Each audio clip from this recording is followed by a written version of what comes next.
any identification with any religion. Think it out, sirs. Don't just agree or disagree. Or identified with any group, any organization, any institution. Which doesn't mean you're withdrawn the world, isolating yourself. On the contrary, because then you're the entire humanity, not just the idea of it, but the feeling of it, the religious feeling of it, that you are the entire humanity. I am my brother's keeper.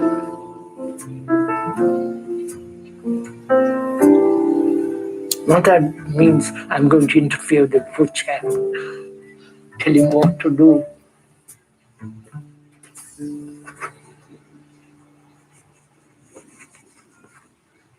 So, sirs, this is the last question and answer meeting.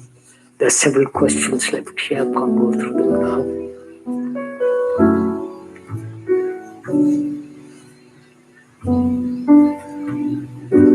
If one may ask, what have you received from all this?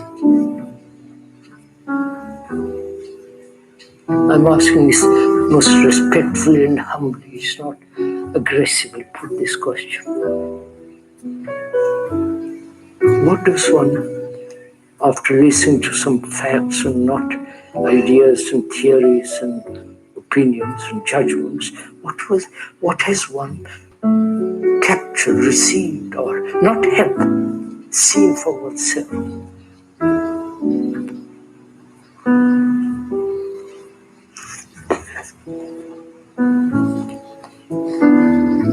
Sure.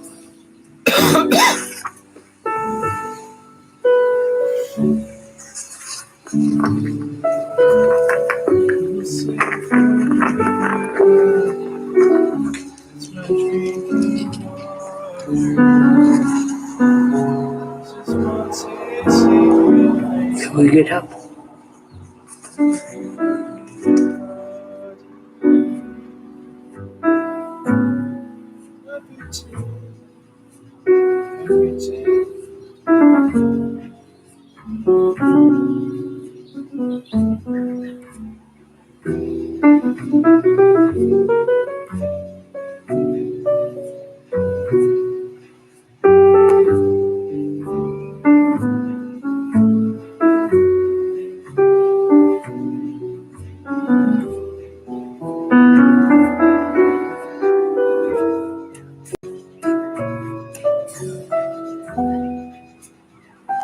Krishnamurti, questions and answers number 2. J. Krishnamurti is regarded internationally as one of the great teachers and philosophers of all time. For some 60 years, he has been traveling throughout the world giving public talks to increasingly large audiences. He has published over 30 books and founded schools in the United States, England, and India.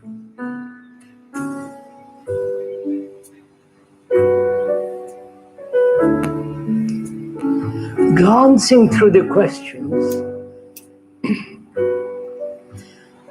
we never seem to ask questions concerning daily life.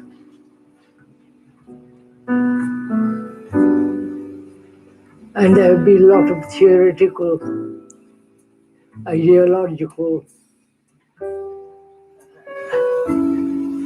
questions that really have no meaning at all.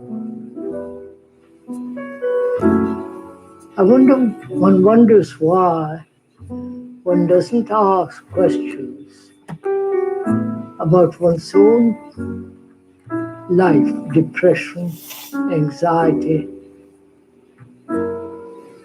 a sense of deep loneliness, and so on.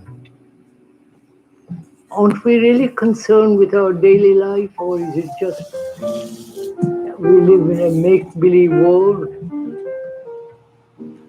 and try to find answers to some romantic, sentimental, idealistic, or religious beliefs. I wonder why one asks, if I may, why don't we ask such questions directly and simply about oneself?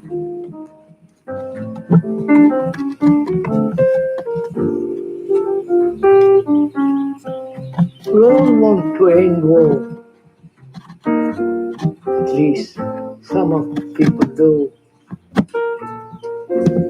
And Pacem terris, that is, peace on earth, that is not possible apparently in this world. In spite of demonstrations, in spite of all the preaching of the priests and religious books and so on, we can never have peace in this world apparently. And when we never ask if one can live peacefully in our daily life without any violence, without all the innumerable multiplying problems, live a clear, simple, strong life. Apparently that's not possible. We don't ask such questions. May I raise a question?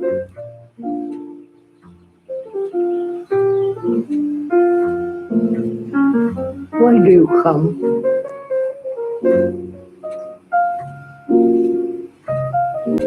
Please, I really mean it. Why are we all here?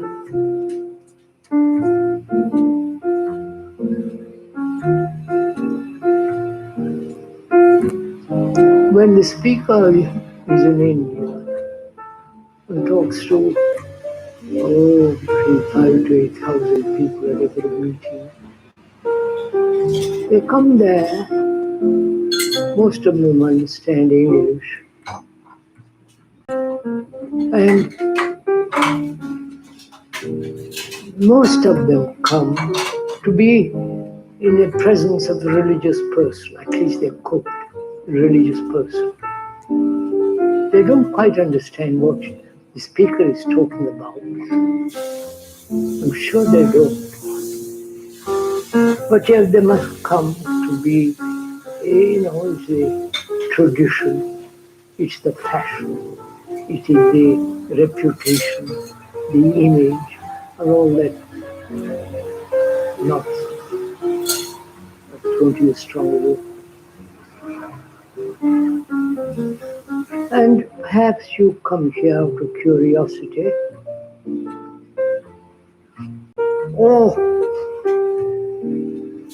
spend a nice morning under the trees and on the dappled light,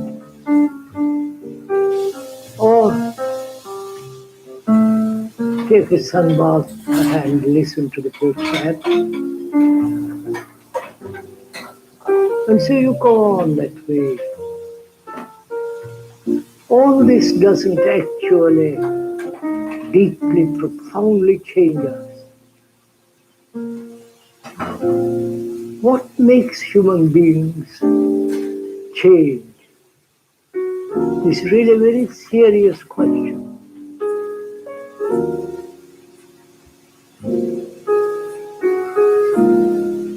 Why do we behave as we do behave?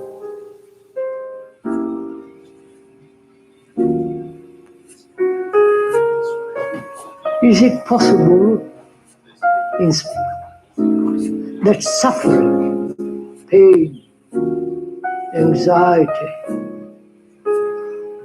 a sense of desperate depression out of which one finds oneself almost impossible to get out of,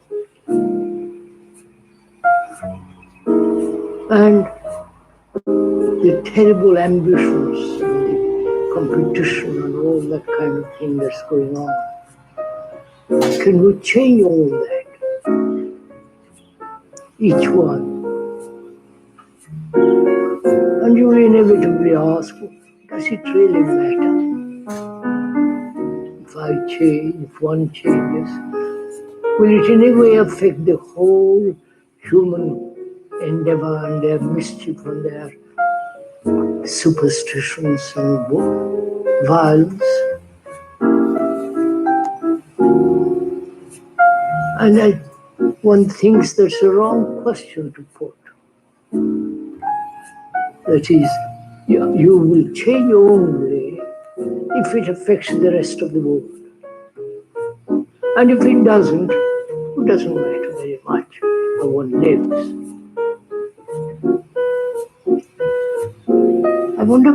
One wonders if you ever considered how one man can change the whole human consciousness, human beings.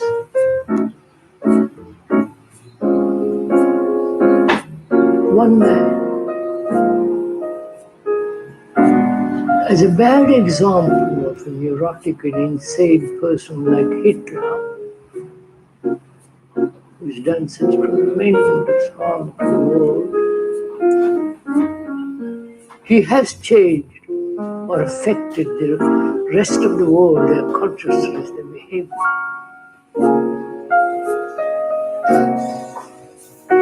And you might also say, has the Buddha, 2,500 years ago, has he in any way affected the world? Or the Christians believe in Savior, the Jesus and all that. Have they really changed the world? Changed human minds, human behavior, end their suffering?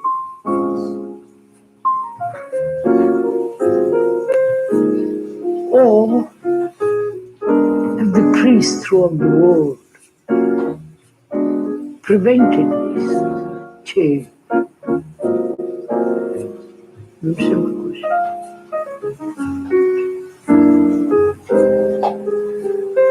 One has no direct teachings of the Buddha or that of Jesus. His teachings apparently were interpreted, or say, after 60 years. So there is no direct teaching. And perhaps that has prevented human beings from acting rightly. So one wanders all along the long journey of one's life.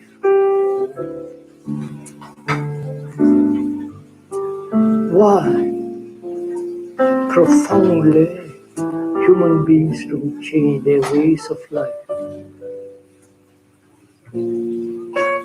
Is more suffering necessary? Is more violence necessary? More experts and so on? Or we haven't got the energy, the drive, the passion, the intensity to change the pattern of one's deep behaviors.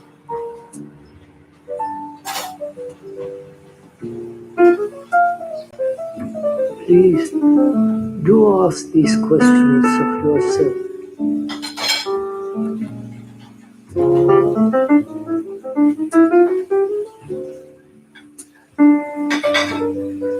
And we hear there are so many questions given.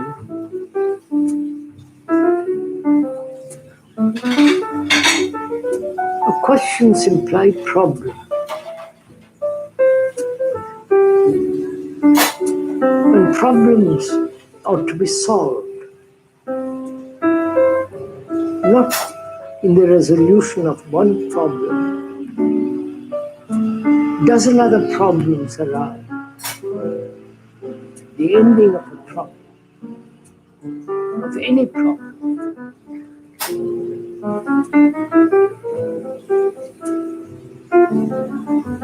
and apparently we don't seem to be able to do that, either politically, economically, socially, and so on, or religiously. It's a perpetual reorganization. When that reorganization doesn't function properly, reorganize it. Keep on reorganizing every organization. I don't know if I'm not noticing. And this is called progress. This is called bringing about order in the world.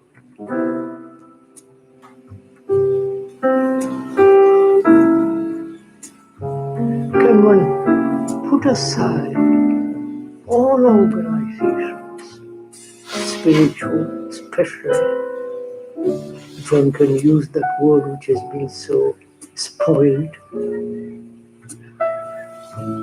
not belong to anything at all, not be caught in any box,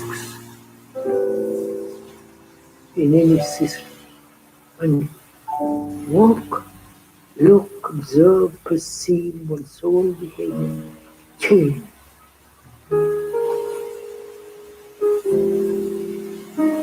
And why doesn't one do all this?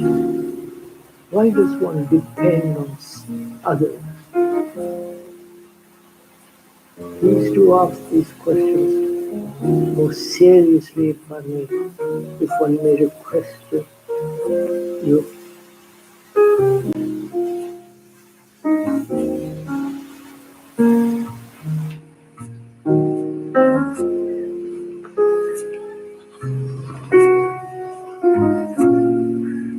There are moments of awareness in which there is great clarity and fear, division, and the experience or absence. But the moments are brief. What is necessary to allow a sustained clarity, intensity, and the wholeness of being? There are moments of awareness in which there is great clarity and fear, division, and the experiences are absent. But the moments are brief.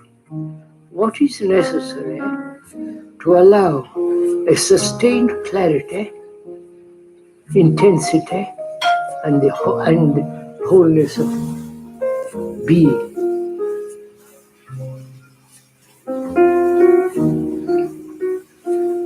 Whom are you asking this question? This is a very serious question. It looks serious. Whom are you asking? And you want to reply from somebody. The somebody is the speaker here for the moment.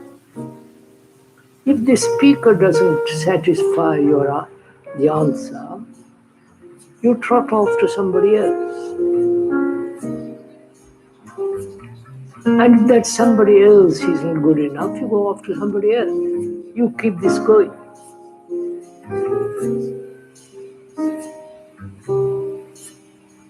And that means, doesn't it, we depend on others to tell us what to do, what to think, how to find clarity, sanity, a wholeness of life. Always, apparently, we depend on somebody. We never look into this question and ask ourselves, and see if we can, for ourselves, totally independent of others.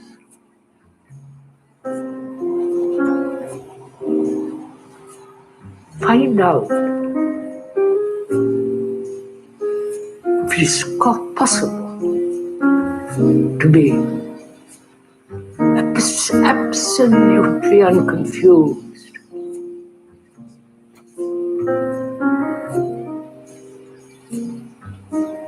to be absolutely clear, not momentarily, not occasionally when you have nothing else to do, but is it possible? Not the continuity of clarity.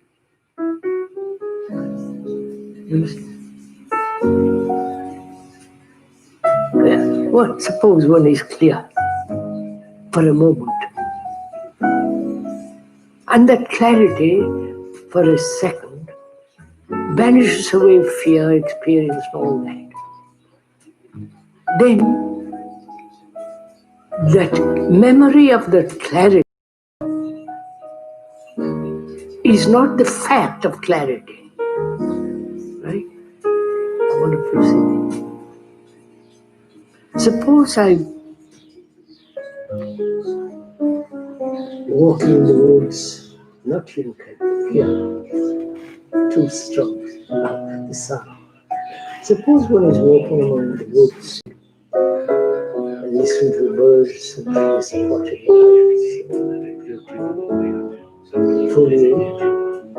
and for a moment there is absolute clarity. And the clarity has left an imprint on the brain. Said, "Oh, how clear it was." Then one wants that clarity to continue. Don't we? Like pleasure, we want it to continue. The continuity is the movement of memory. Right? Which is more, I must go into all that. It involves time, doesn't it? Anything that continues must have time, the implication of time. And time will not allow clarity. It is the freedom from time that's clarity. Let's go into this again.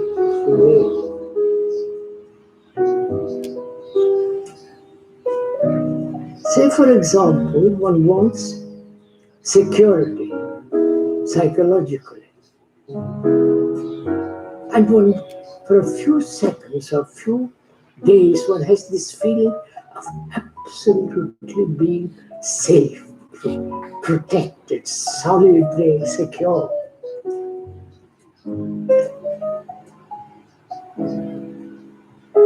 Then that disappears after a few days. But the memory of that feeling remains. And we want to continue that which has happened 2 days ago. Right? This is what we're all quoting. That is, the duration of an experience which has gone, finished. And the memory of it, we want.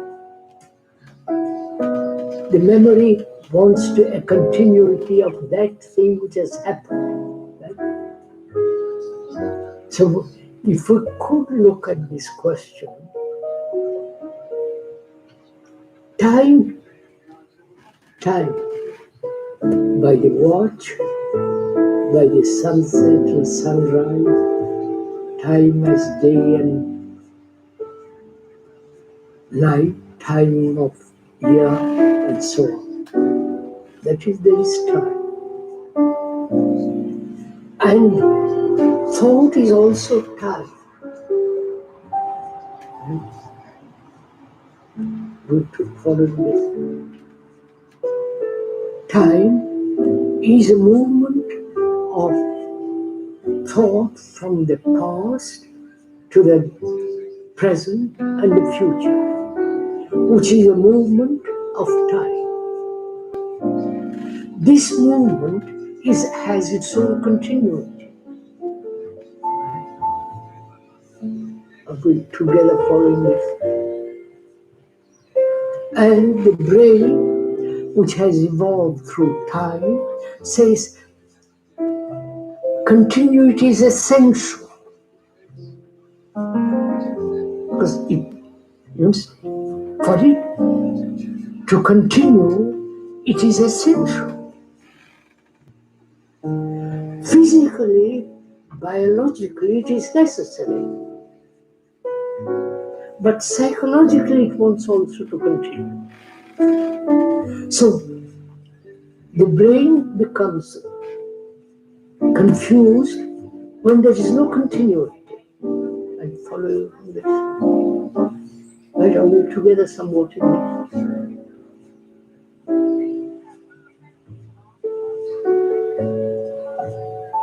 And one questions whether there is psychological continuity at all.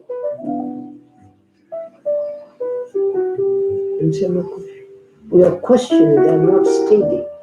Is there psychological continuity at all?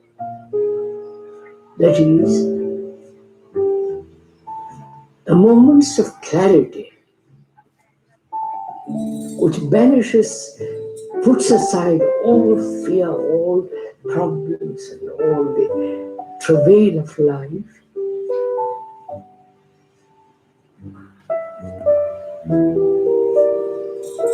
it happens in a moment. And the brain says, it must continue. Because it only thinks in terms of time and continuity. You see? Biologically, it is necessary to continue day after day, right? Same house, same food, same clothes, same roof over the head. Psychologically also, we want in relationship security to continue, right? Are you following? Is there in relationship security at all? Which is a duration of long period of time. When there is the demand for that, there is conflict.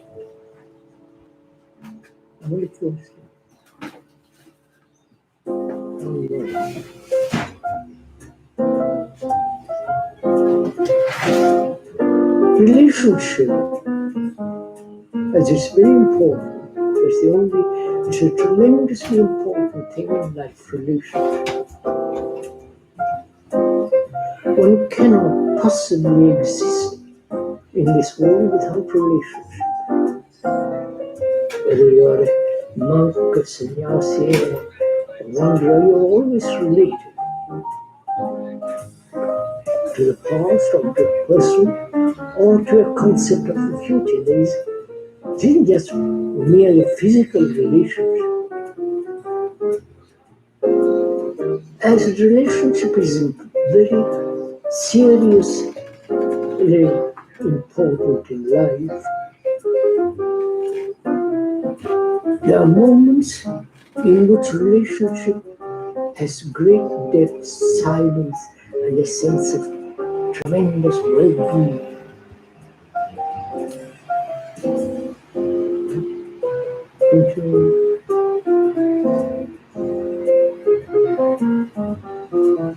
The speaker hasn't gone through what he will go through. And that those moments of deep sense of fullness, wholeness, is registered in the brain, is recorded in the brain, and the function of the brain is to record and keep it going. And so the memory begins to reinforce the point. So one questions whether there is security at all in relationship. Listen, we want it. We think it is absolutely necessary. But is there? Please ask yourself.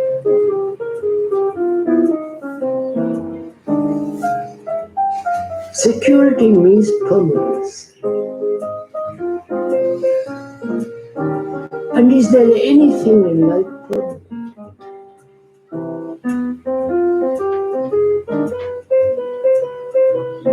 Death is always there, but let's leave death alone for the moment. Is there anything permanent in life? We want to have something permanent. Apparently, religious people say God is permanent. That's a marvelous invention, but has little meaning. So we are seeking in relationship security and permanency.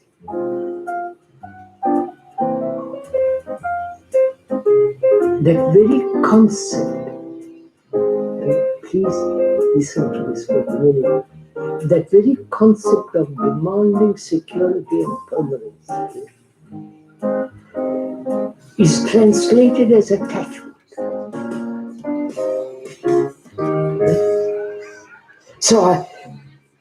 So there is a deep attachment to another. For a month, for a week, or 50 years. And during this state of attachment, there is all the conflict of jealousy, suspicion, fear, gain and loss. You know all this, don't you?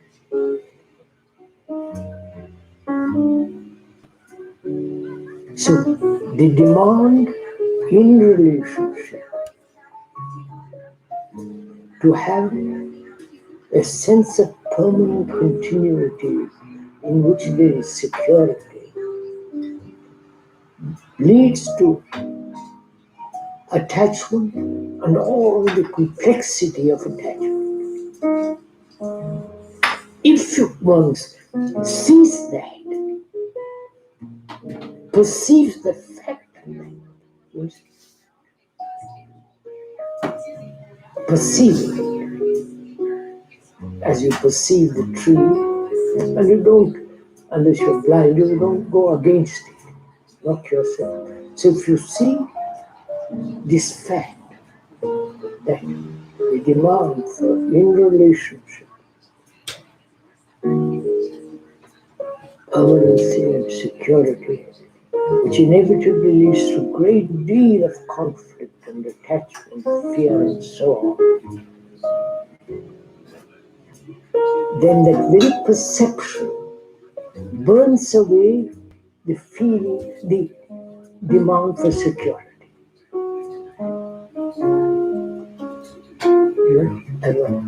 Is this clear, this question? That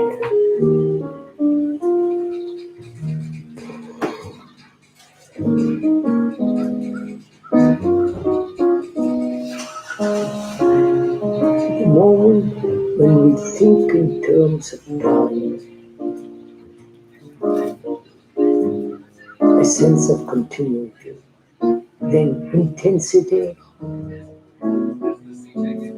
clarity, and the feeling of wholeness disappears. I wonder if you can capture this. You have listened to this. Is it all nonsense? So what the devil are we talking about? Or is it sanity, reason, logical? And if I may, most respectfully, if you see this very clearly, in fact, that we do demand in our life, in our daily living, psychologically, a sense of continuity, a sense of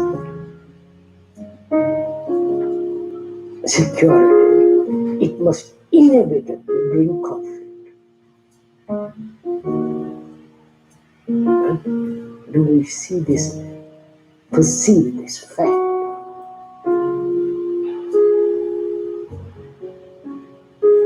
And I say, if you perceive the truth of this, that very perception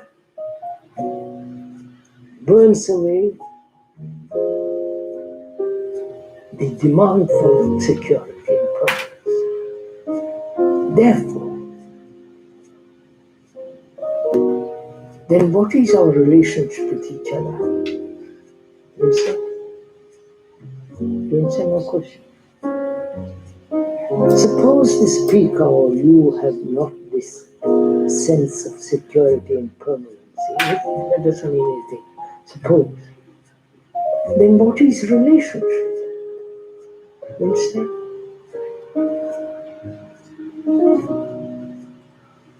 What is my wife or my husband? Or girlfriend or boyfriend?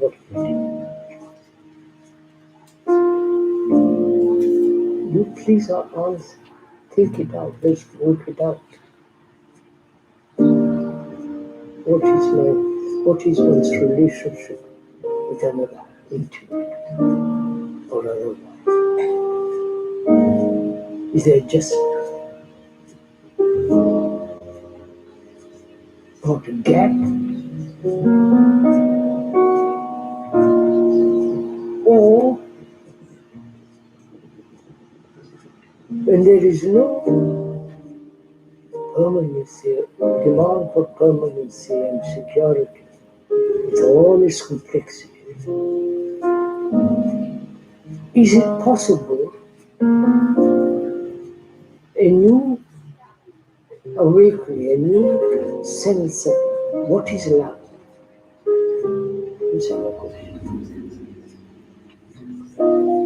Permanency and attachment with all its pain and pleasure and anxiety and fear is not love.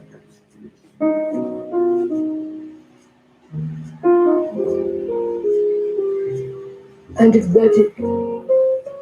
the absence of that entirely, deeply, profoundly, the other is like a flower that's blooming.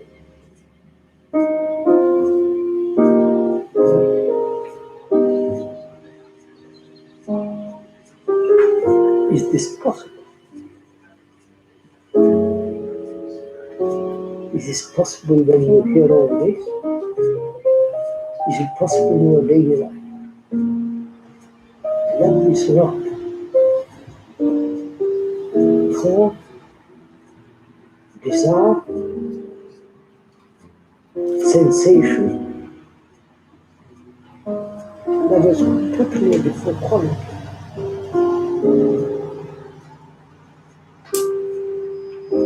And that is totally absent when the other security and all the rest of that is the demand of every human being.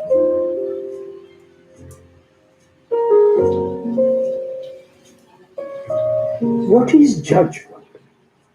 How is one to determine the line dividing opinion and the perception of fact? What is judgment? How is one to determine the line dividing opinion and the perception of fact? It's a good question. What is fact and what is opinion? where is the dividing line between the two? Why do we have opinions? The meaning of that word opinion means judgment, valuation, preconceived concept,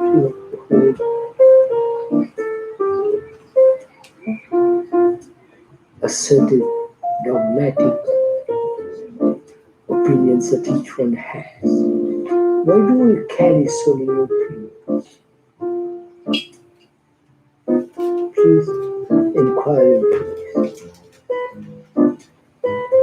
Why do we have opinions at all? We have opinions about everything.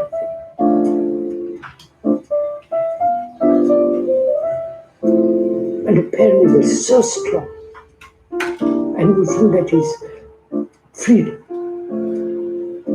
to have thousand opinions about everything. That gives you a sense of freedom. At least you think one is free. Independence. It's my opinion, I'm right.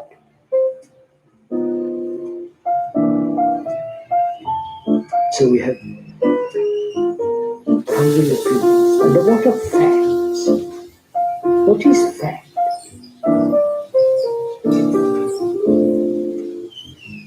Fact is that which has happened, right?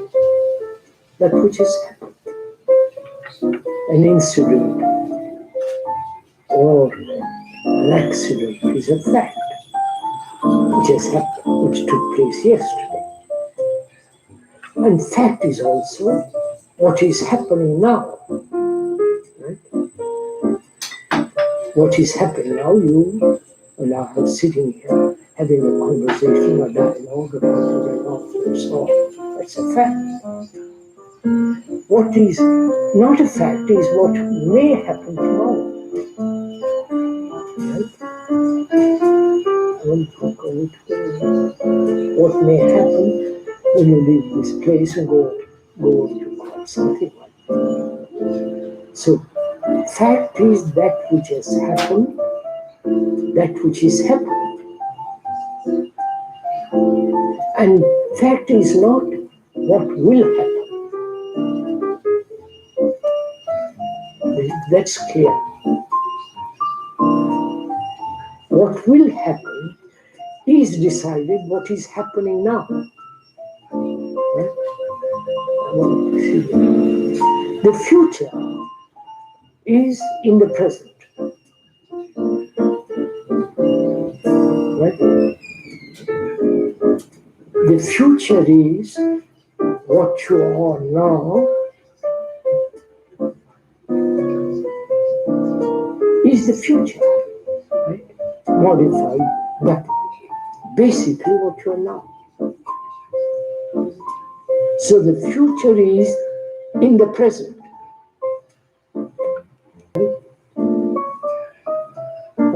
Right? And the past is also in the present. So the present contains all time. Please don't play with this as a theory, it is meaningless.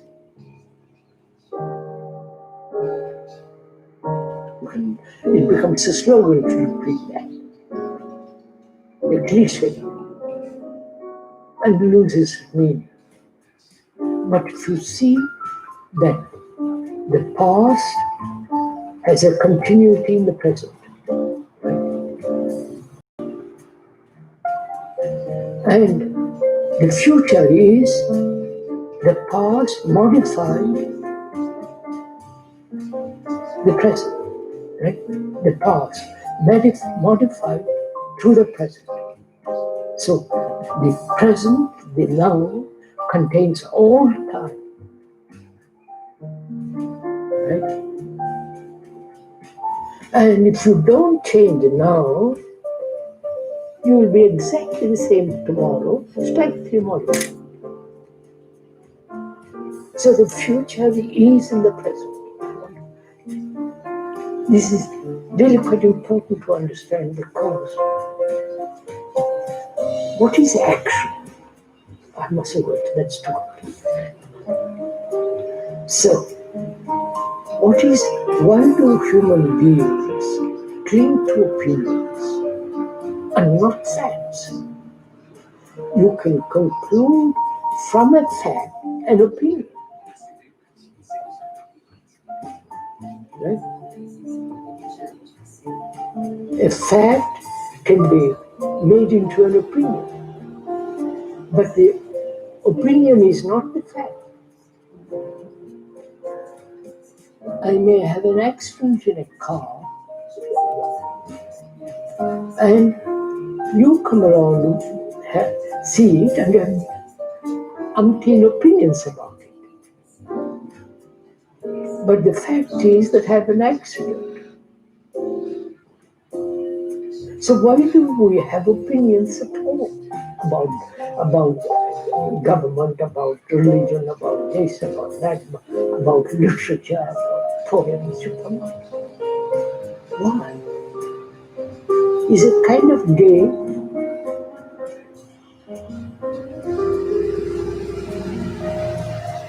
Is it kind of wasted of energy?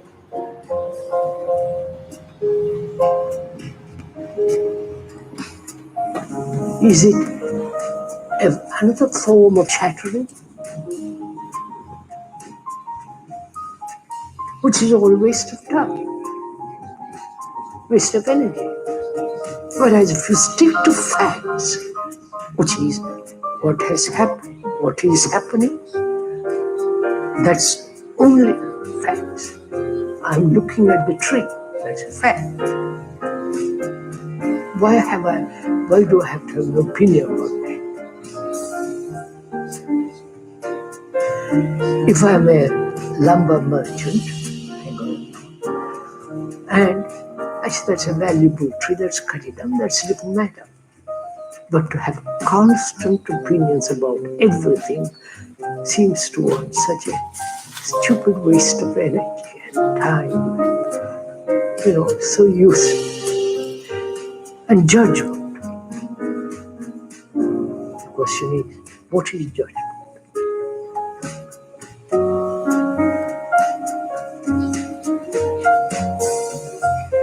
A judge passes a sentence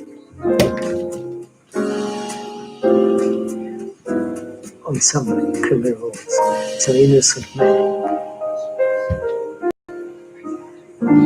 There was a judge once whom the speaker happened to know. He was high up in law and became a good judge. And one morning, after making a judgment, he said, "What am I judging? What is truth? I'm passing judgment about everything according to precedent and so on. What is truth? Unless I find that out, judgment has no meaning." So, is it customary in those days, 50, 80 years ago? He called his family and said, "I'm going to withdraw from the world, go off into the forest, into some distant village, meditate and find out." And this is telling you the facts of it, not opinions about it. After 20 years or 40 years, I've forgotten the exact time, somebody brought him to listen to one of the talks that Kay was giving. And he came to see me, the speaker, afterwards. And he said, "You know what I've been doing all these 40 years? I started out to find truth, meditated, did all kinds of things. And I see now that I've been mesmerizing myself. I've been living in illusion." You understand all this? For an old man to to acknowledge such statement and say that's a fact that needs a great deal of perception. So, what is judgment? What is justice? Is there justice in the world?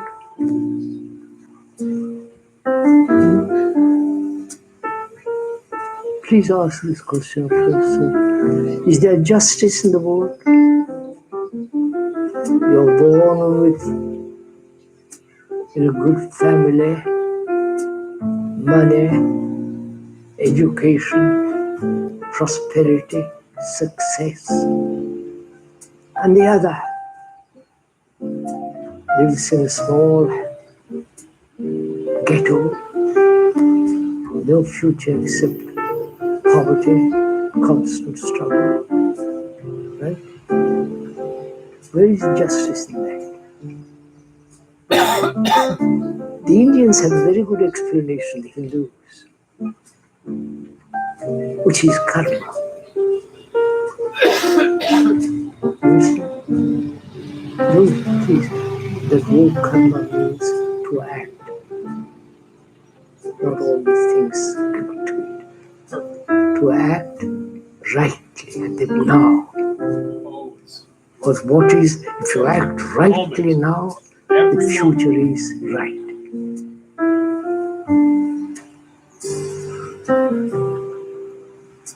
So, or if you act mischievously now, you pay for it next day or next life.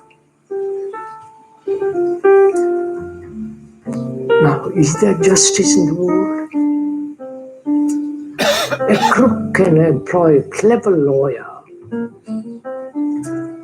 and get away with it.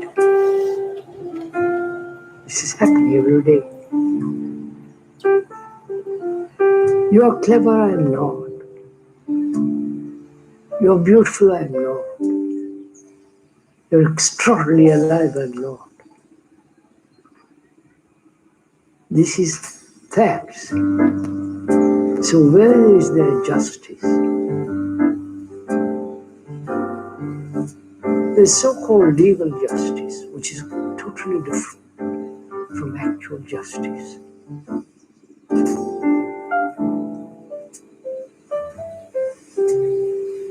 Justice can only be found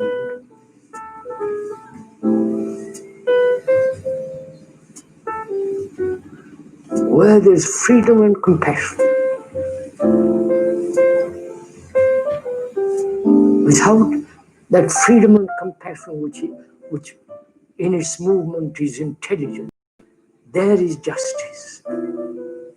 Otherwise, there is no justice in the world. This is, please, not an opinion, not a theory, but when you have this feeling of great compassion, which is quite a deep question, there is, in that compassion, there is justice.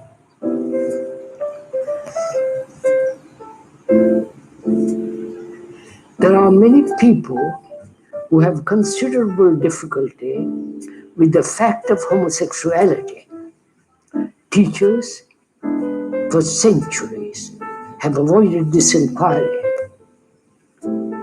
Could you please, even briefly, put some light on this question? I have traveled 2,000 miles to ask this question. There are many people who have considerable difficulties with the fact of homosexuality. Teachers for centuries have avoided this question. I have traveled. Oh, could you please even briefly put some answer this question? I have traveled 2,000 miles to ask this question.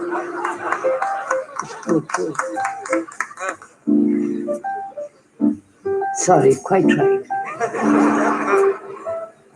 I've traveled 2,000 years.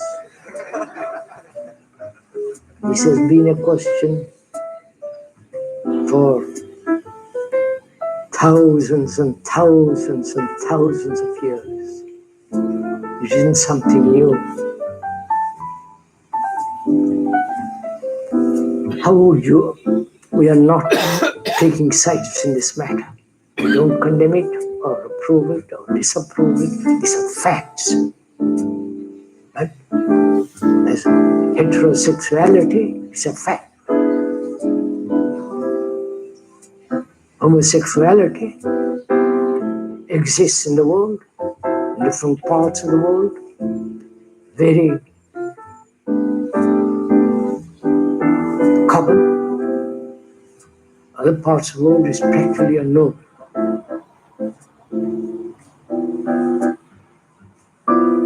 So how do you answer this question? What is the question? Why do we make it into such an enormous problem? Apparently, we don't make heterosexuality a problem at all. But we make this into a problem. Why? It's a fact.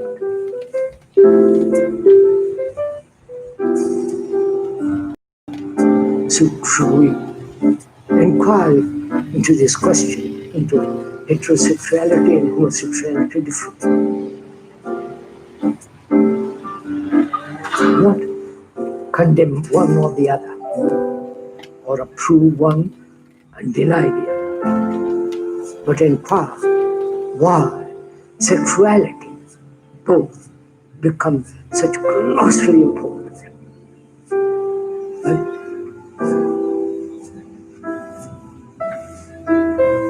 Why? You answer this question.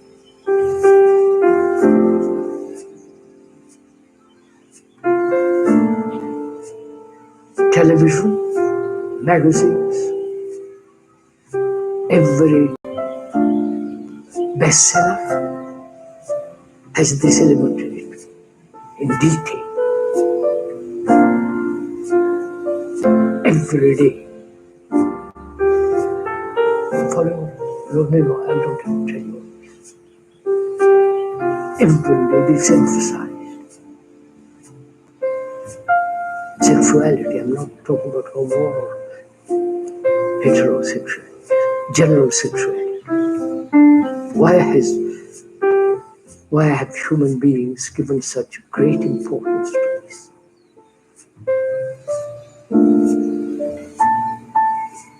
And if it's not important, you feel there's something wrong with you.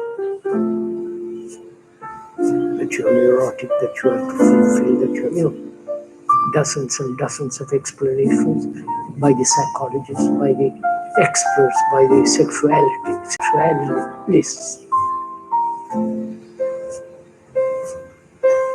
Why? Is it pleasure? Remembrance in the pictures of sexuality? You see? It's something. Why has man given throughout the ages such extraordinary importance?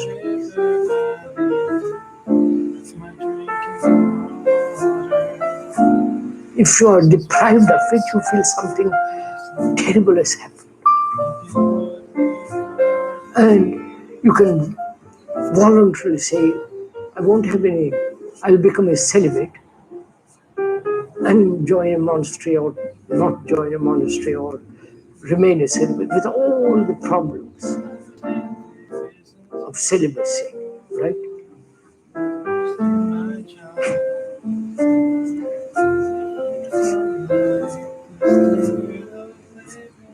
So what is the question?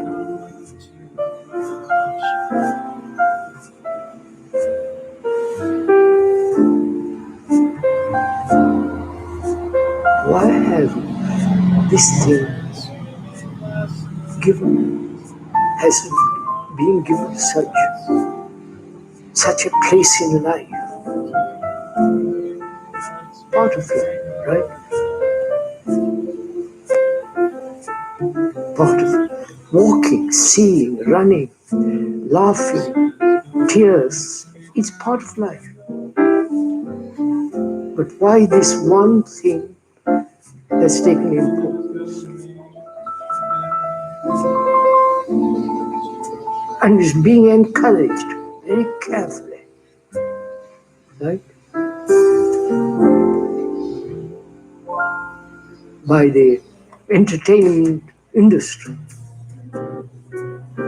Please go into all this. And the psychologists have also encouraged this, fulfilled.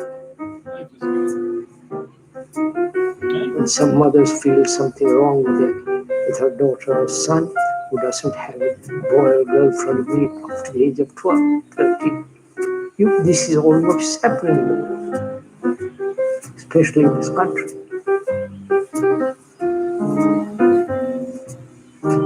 In the traditional countries like India and other countries, they're still. They say, please wait. Don't induct. Wait till you're 20, 22, whatever. So seeing all this,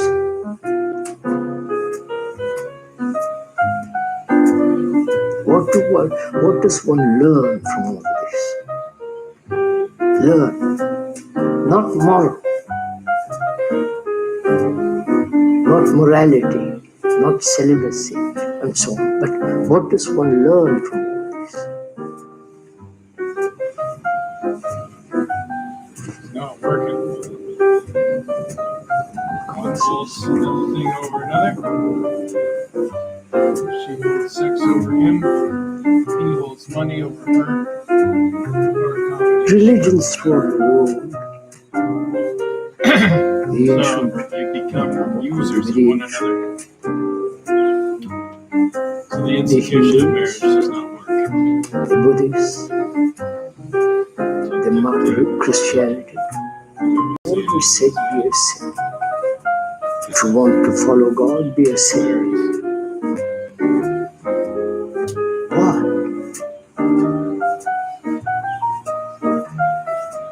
You stop loving you, I stop loving you. And they take vows of celibacy, join monasteries to become a monk, wandering monk as they do in India, and go through tortures with this.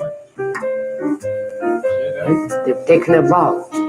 They must stick to it. You've got to stick to I it. don't know why they take a vow first, but they must, once you have taken a vow, you have to Never want my kids to be in any situation. follow that which you have accepted. But psychologically, in the lands, everything's a function, and you have a terrible time. So, lead by example. I've talked, the speaker has talked, many of them. Between me and your mother. Nothing to do with you. They go through hell. No. Religion has done Very close. Honestly, You know all this, don't you? how many people can say they're completely honest? I can. 100%. You want to know What what? else? 100%. Hey, there's certain things that I'm not going to Why has man I don't know. You haven't asked the right questions. Answer all the questions. You ever killed anybody? said to I'm himself, not going to answer that. to achieve the most sublime, He's killed you me. must be a celibate. I don't think so. Not yet. Not yet. That is, you must torture yourself, Not ever. go through agonies, Not in me, man. and If it then was, everybody would be dead. near a God. Yeah, and that's my Seems so childish, the whole thing. stupid Sorry. song. I've been playing the long game.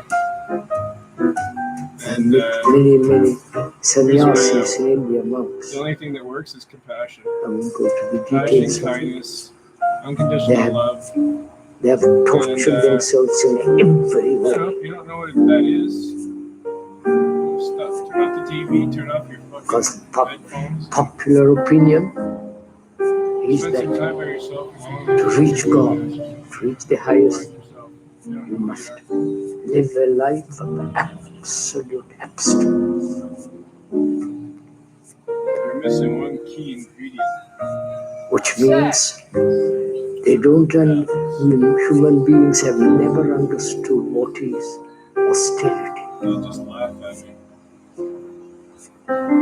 May we go into that?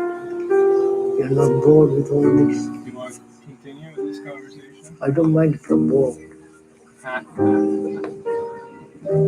Probably you don't want to go into all this. It may disturb you very much. Please don't be disturbed because it's this way of dealing with facts. What were we talking about again? Facts. What is austerity? What? To be austere. You know, the root meaning of that word I will explain the other day. Ostentatious. To be austere means to have in Greek a dry mouth. Not from drinks, but a dry mouth, which is to be harsh,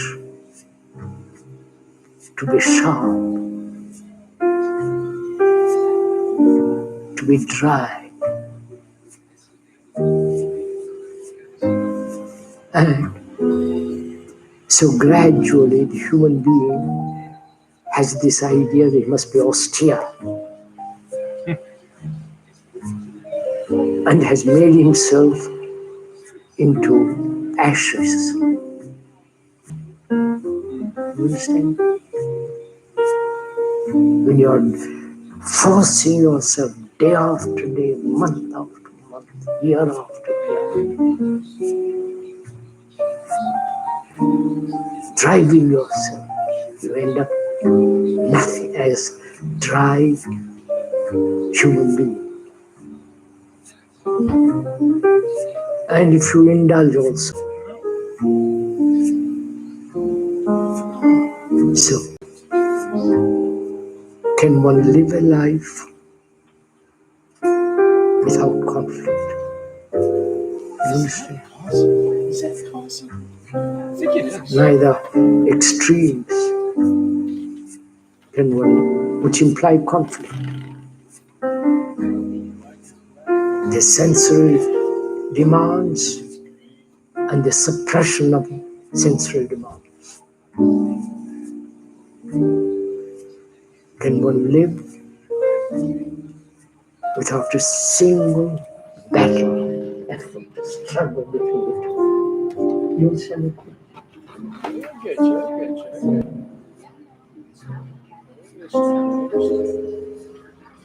That requires a great deal of inquiry into whole problem of desire, will, wish, Might be time to clean my computer. and the Wish I knew someone who did that. biological I don't got money. urges. Yes. I can do it, I guess. Just wipe it. Do you want to go on with this? There's a very good question at the end. I just saw it. Doesn't look like it. How is one to live on this earth? Please listen to it. How is one to live on this earth without harm or destruction to its beauty, without bringing suffering to others?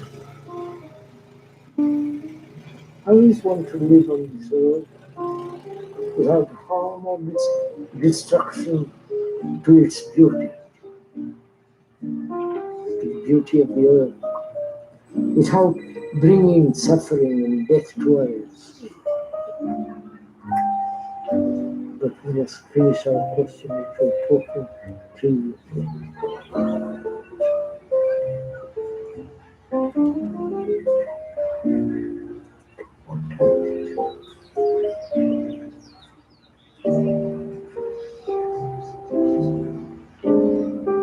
Could we bear another quarter now?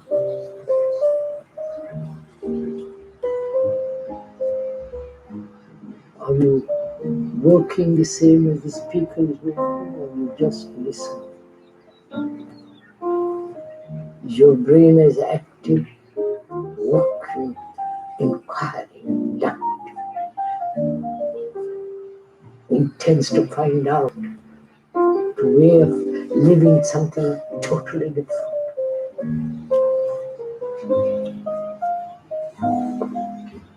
For people, you say, to live a life without conflict requires an investigation into the whole question of desire,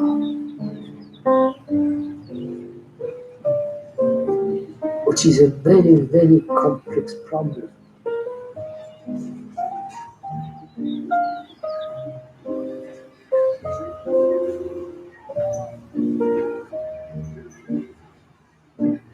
So we really don't hold on that. No, I'm not asking out of encouragement. I'm just asking you. It's a very serious thing what we want to do. It's no good just learning, listening and repeating. It has no meaning at all. But seeing what facts are in this world, what is actually taking place in the world, not only in this country, but in every country, in so-called every culture.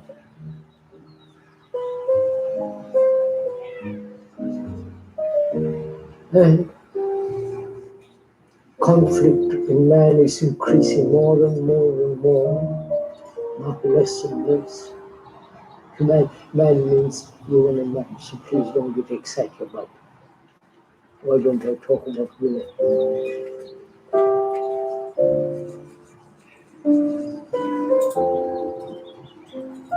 Unless one understands very deeply the movement of desire, not the description, not the explanation, but to inquire why desire becomes so extraordinarily important. Desire to become successful, desire to have money, desire for sex, for excitement, for amusement, for tremendous urge and the speed of it, and the demand for its fulfillment.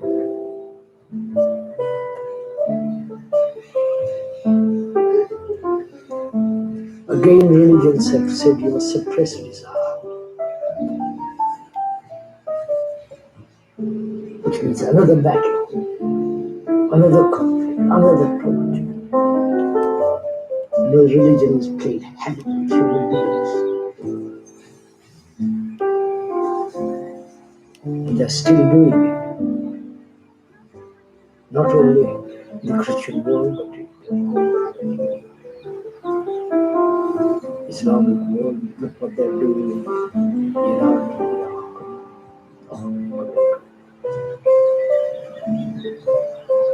So, what is desire? Please understand, we are not trying to suppress it or encourage it, but it's a fact. The fact is that we are driven by desire.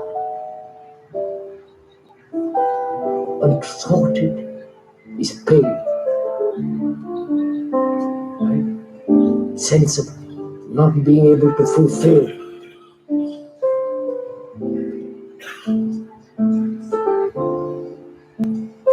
So at any cost, at any price, we want the fulfillment of desire. You may say desire for God, desire for the understanding of, it is still desire.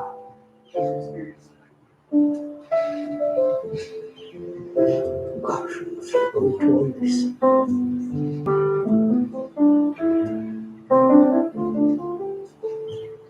When you look at a tree, the beauty of the tree,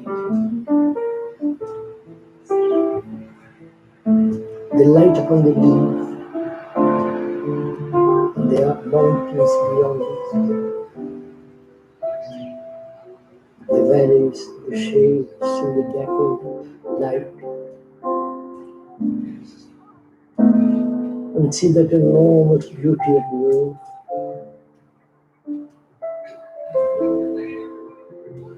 That's a sensation. Right?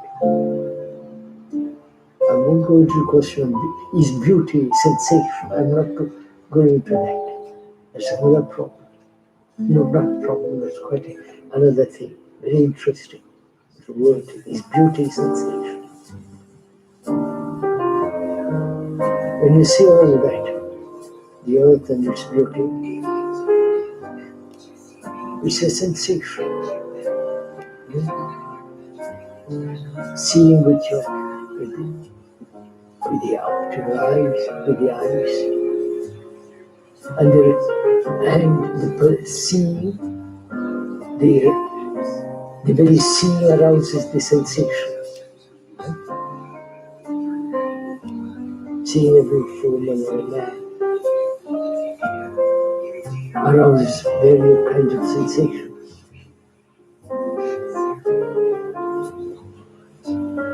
Then that sensation is correct, isn't it? No, health, natural. Unless one is paralyzed, blind, and deaf, dumb. That is when one is sensitive.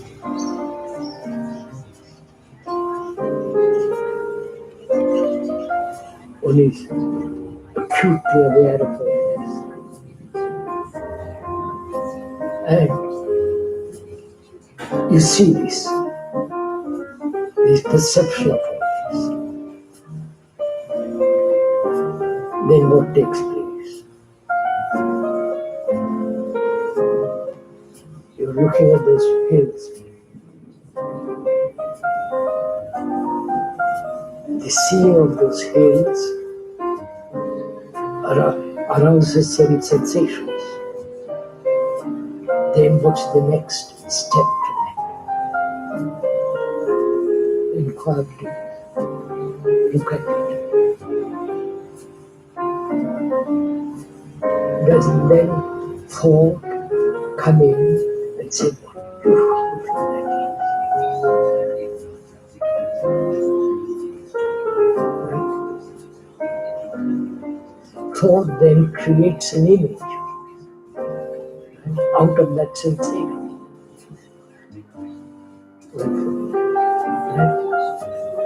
I'm not saying anything that's not factual, it's not suppositional, fictitious. Sensation, contact sensation, then thought makes an image out of that sensation.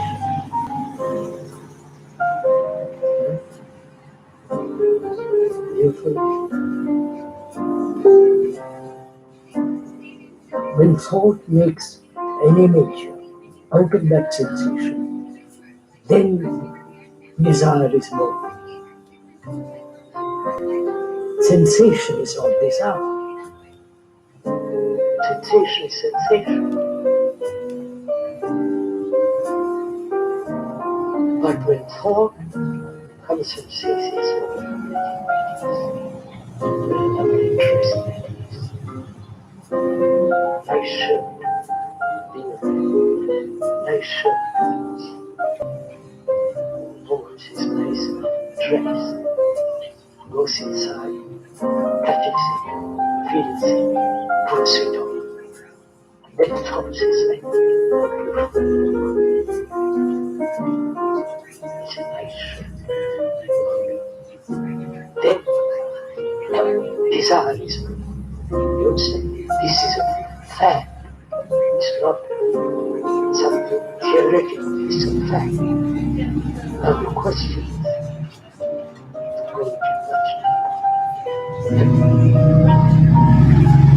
sensation, seeing a beautiful painting,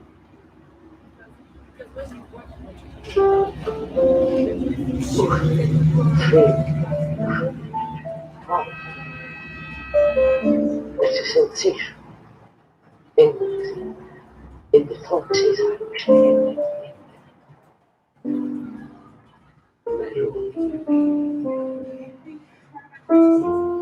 Then I'm dead.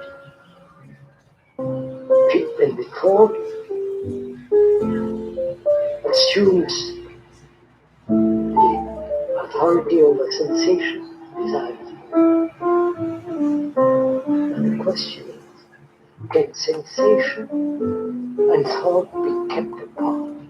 According to this, not through will, through compulsion, through effort and all that. We're asking this a very serious and very simple question. Sensation is natural. Thought is also somewhat natural. Within that's what happens. Now, can there be a gap, an interval, a hiatus, so that sensation and thought are separate? See what is implied in it. It requires tremendous attention.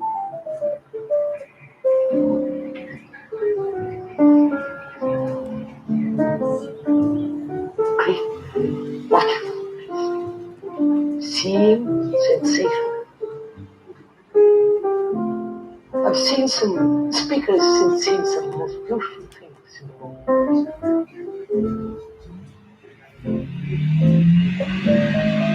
Beautiful cars. Beautiful people. Not people, I'm not even concept, but really, they. So, it's natural on this world, surrounds beauty, the destruction of what human beings are doing to the earth.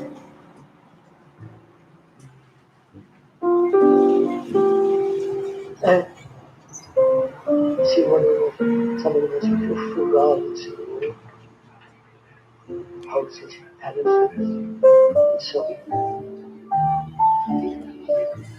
lived in them, and never to be identified with any of that.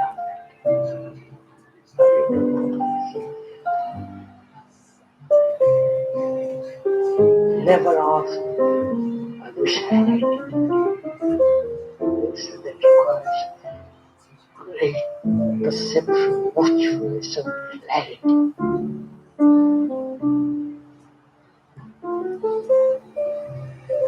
And all that implies a sense of great inward learning, which is discipline. Learning is discipline, not confusion.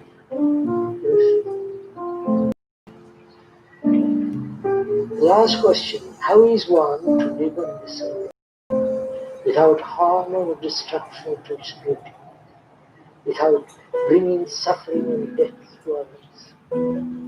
How is one to live on this earth without harm or destruction to its beauty, without bringing suffering and death to others? Have you ever asked this question? And not theory, not question, sense.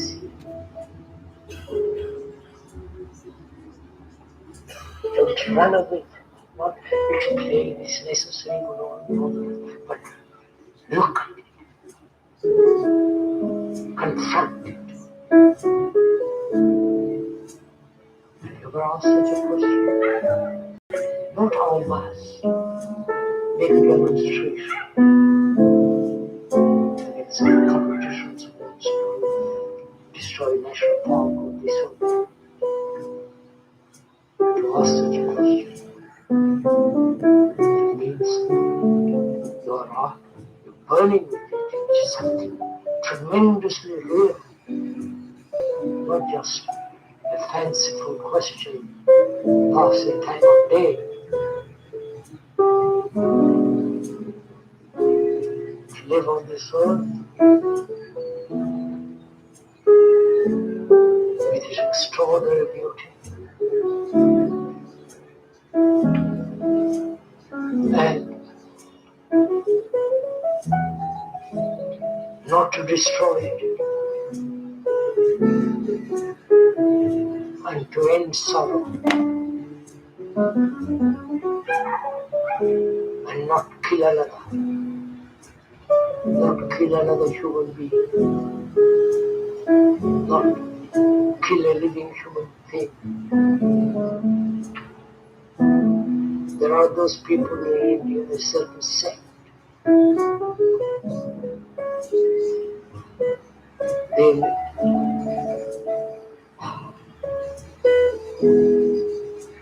Their transportation is walk. They take no trains, no aeroplanes, no carriages, nothing but walk. They put on a mask, not to kill any insect by breathing. Yet, the whole group, the group came to see the speaker. And they walked 800 miles from April to January and never in any transportation. They won't kill. And there are those who kill. Kill for sport, kill for amusement, kill for profit. The whole meat industry.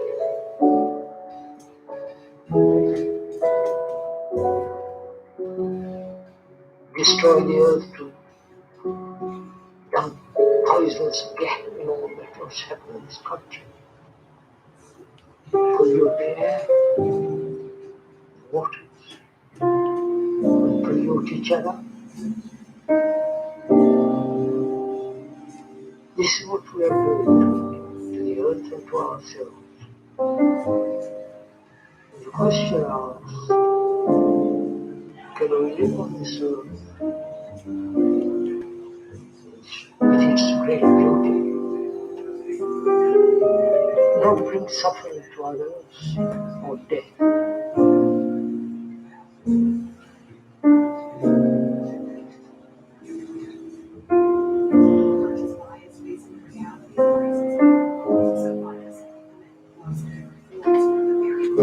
It's a very, very serious question. To live a life without causing suffering to others or causing death to others. That is not killing a human being, not killing any animal. For sport, for your food, for salary. This is the question.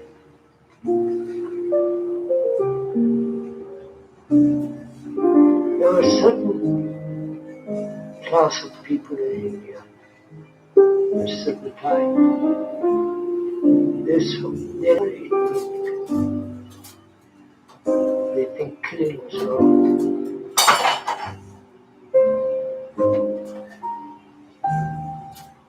According to that time, wrong. And the Western civilization is very hard.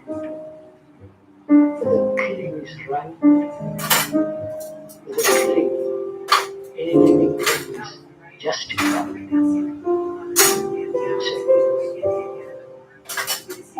The Western world has destroyed whole races of people. This country, which is Indians in this country. Hunt them up, and they wanted land. So can we live on this earth without clean? No.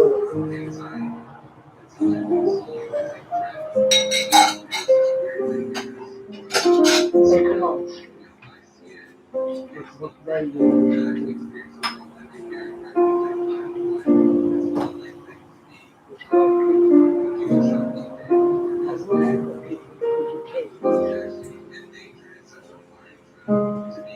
some mortar would be some kind of gold, cutting the Here I see vegetarianism spreading like some foul disease in this country.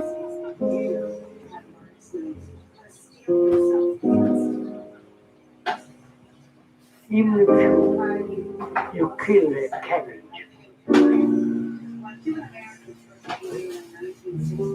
so where do you grow it?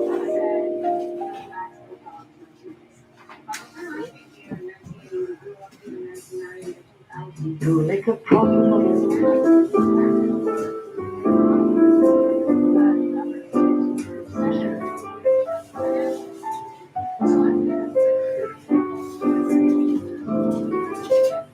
You're against the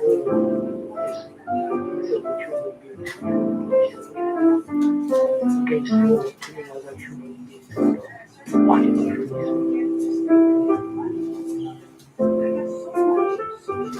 Then you cannot post a letter. The stamp you buy, the food you get, all that part of it goes to defend army. You buy petrol, gas,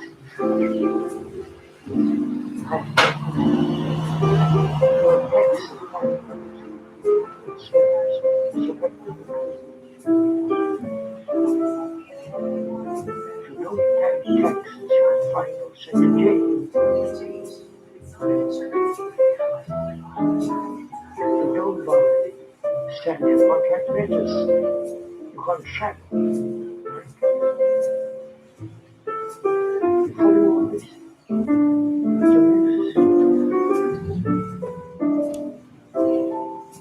So you drive yourself into a corner.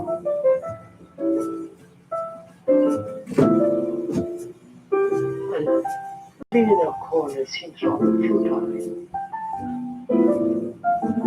So what will you do? Present travel and all this helps. You can make all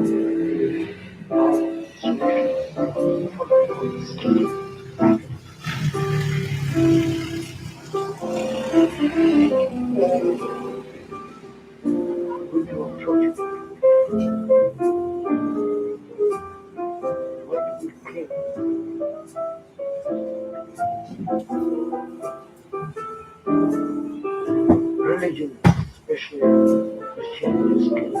Top people tortured.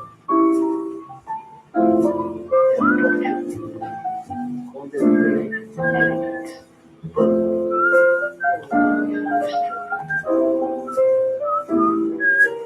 So on,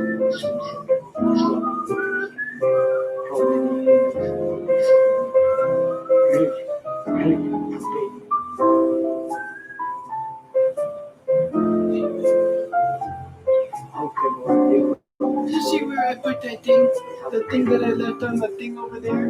Oh, yeah, I know. I know.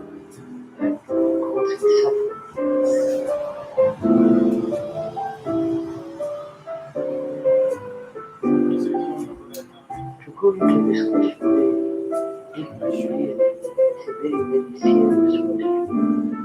Something like this.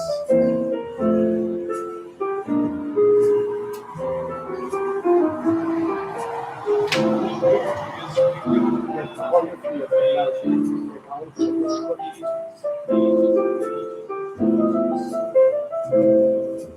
Here's what I know. If you love another, if you love another human being, are you willing to kill that human being? Space. Space.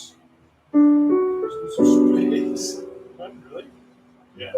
Would you then I kill get that. except you need some food, vitamins, so on. But apart from that, to kill anything, going to all these persons are living for God's sake.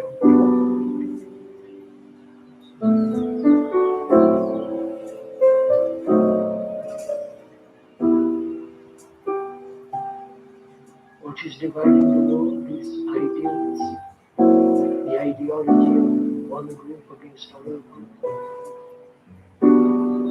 This eternal division of man and everlasting division between man, woman, so they have tried to bridge this through logic, through reason, through various institutions and foundations and organizations. They have not succeeded anyway. This is a fact. Knowledge has not solved this problem either. Knowledge in the sense of accumulated experience and so on. And thought has not certainly solved this problem.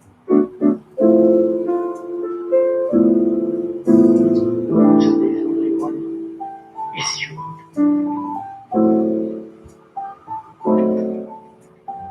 to discover or find out what is love.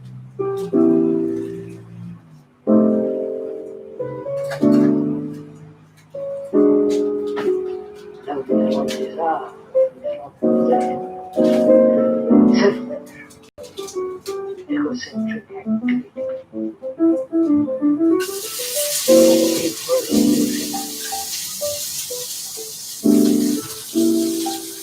who understands that love is no meaning to most people. They like books, but he has no meaning. There's a quality in person, power, compassion has no intent. That is supreme. When there's that intent, it's all of compassion, all is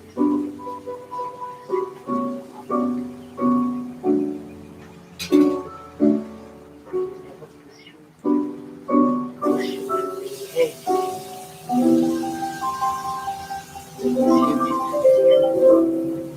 To make your heart right, passion.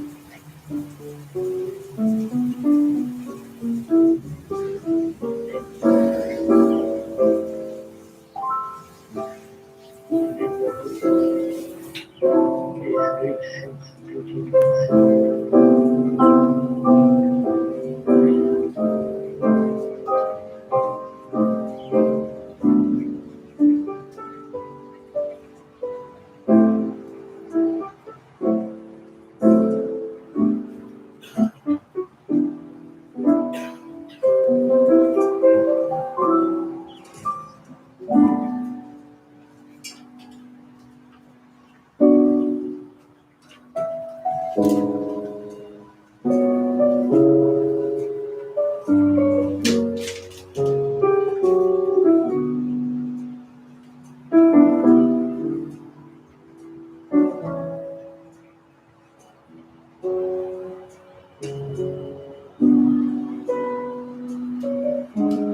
This is the first in a series of 4 talks given by Krishnamurti in Ojai, California.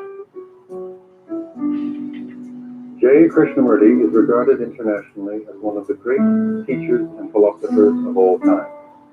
For some 60 years, he has been traveling throughout the world giving public talks to increasingly large audiences.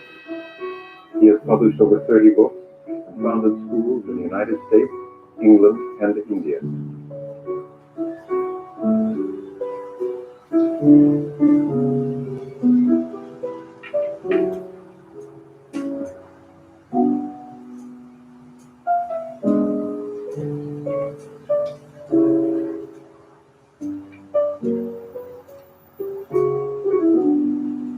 way, I would like to point out that this is not an entertainment.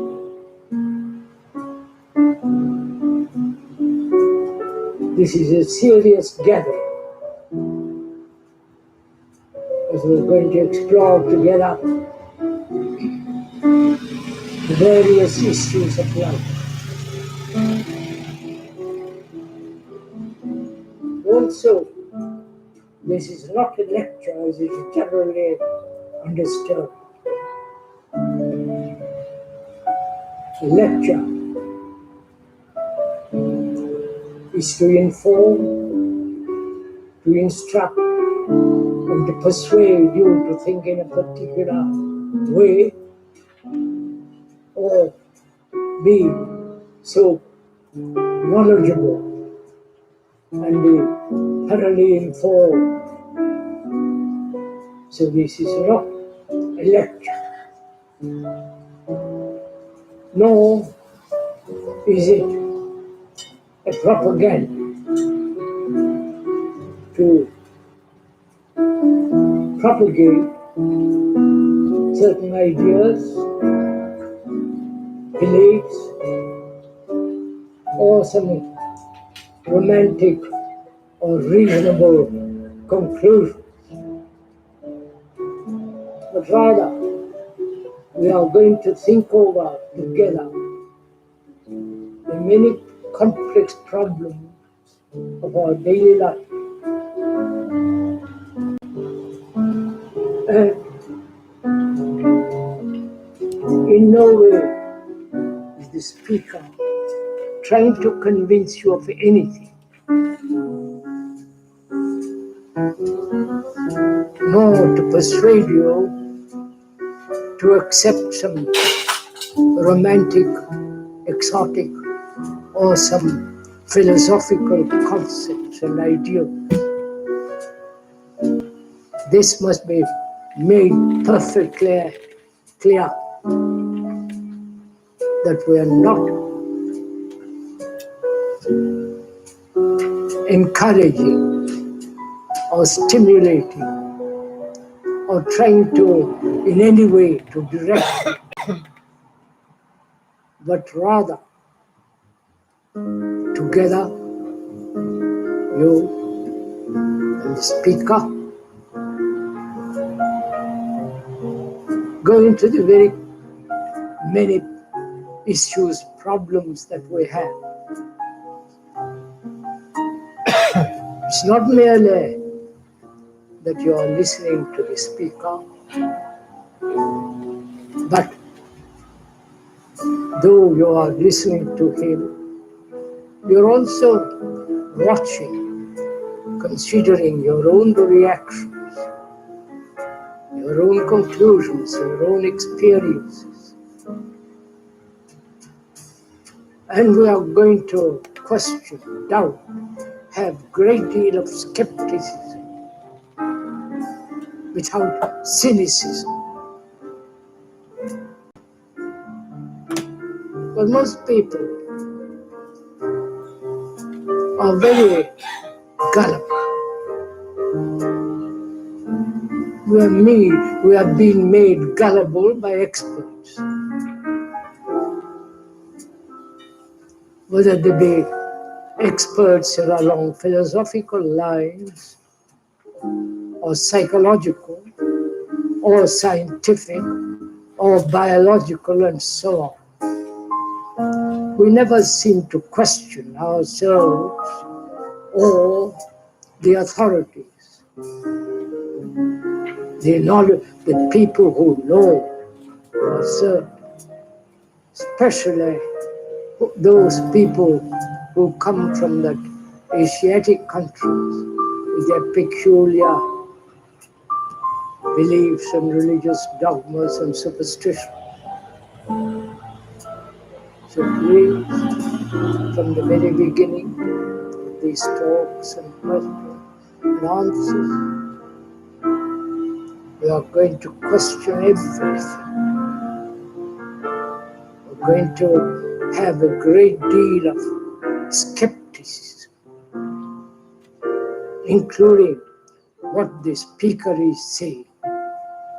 Question it, doubt it, find out, if one may respectfully point out, what is true, to be able to be sensitive enough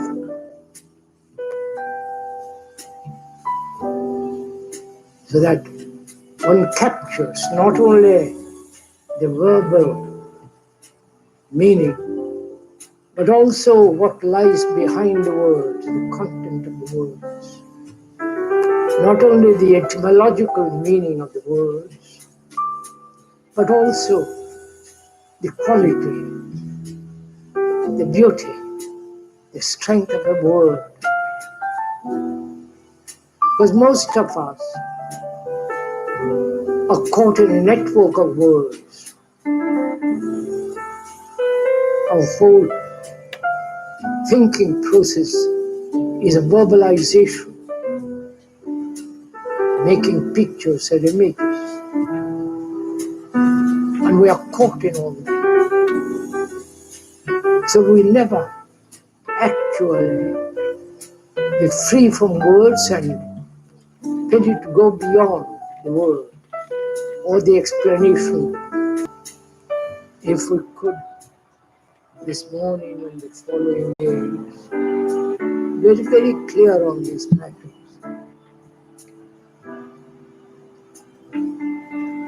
That the speaker has no authority whatsoever.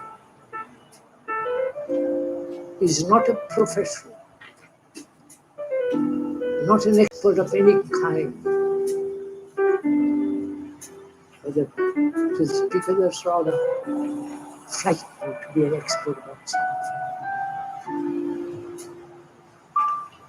But if we could together, we mean together, take a very, very long journey, a timeless journey,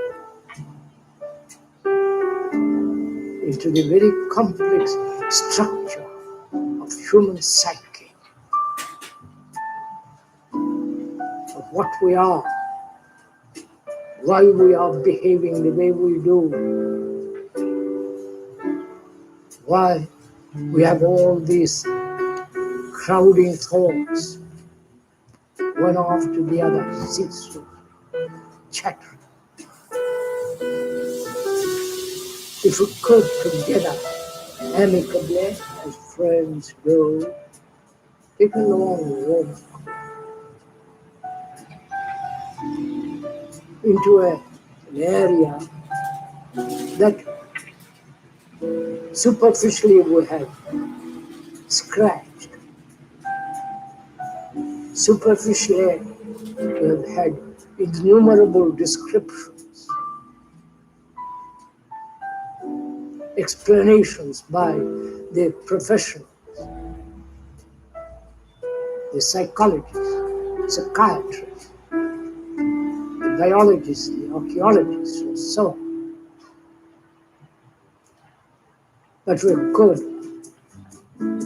put aside all that for the time being, though it may perhaps have certain value at other times. But if we could this morning, the two friends talking over their problems. We have problems. Life is full of problems. The moment we are born till we die. And we seem to be unable to resolve any of these problems. On the contrary, as a civilization, whatever that word may mean, grows, we seem to be multiplying problems. And we never seem to be able to be free of all problems, and to live a life that is without a single shadow of a problem. And to all this, we're going to take a journey. You're responsible for taking the journey. Your country is rather hot. I hope you be careful not to smoke. There's much to danger.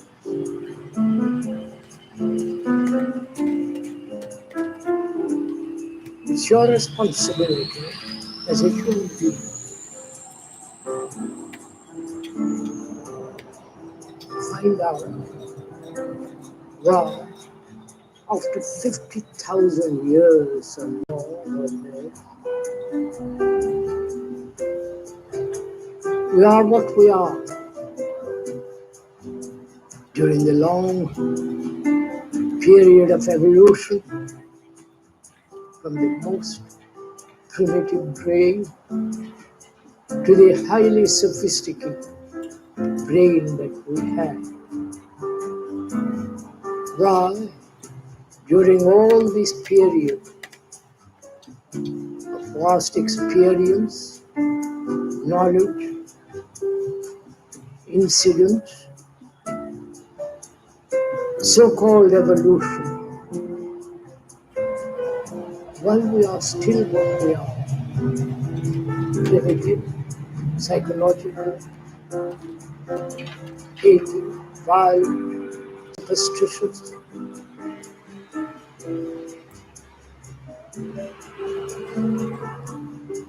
killing each other,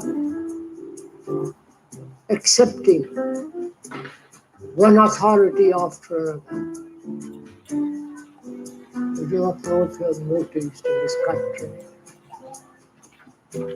There are experts who tell you how to dress, how to make up your face, how to have sex, how to bring up babies, how to read. And all the politicians tell you what to do. If you have noticed, perhaps you will maybe do not notice as you're too close to it. When you come to this country from abroad, you notice all these things all over again. They are telling you everybody, the newspapers, the magazines, the press, the evangelists, the authorities, the specialists, the experts telling you what to do.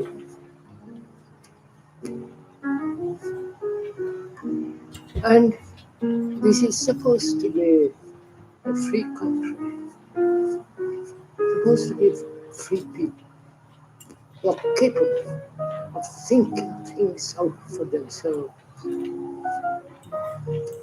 capable of dealing with their own lives, either righteously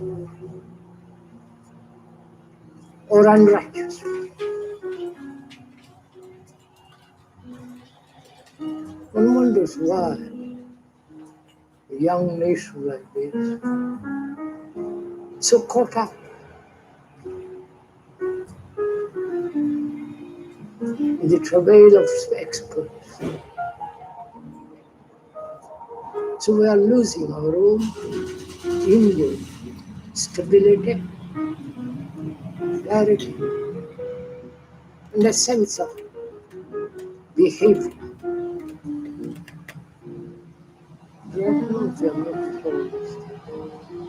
Perhaps the speaker may be exaggerating, but I doubt it. When he comes from abroad, for a week he listens to all the television, all the channels, 13 channels, newspapers, magazines, talks to some of the experts, listens to the evangelists, and all that.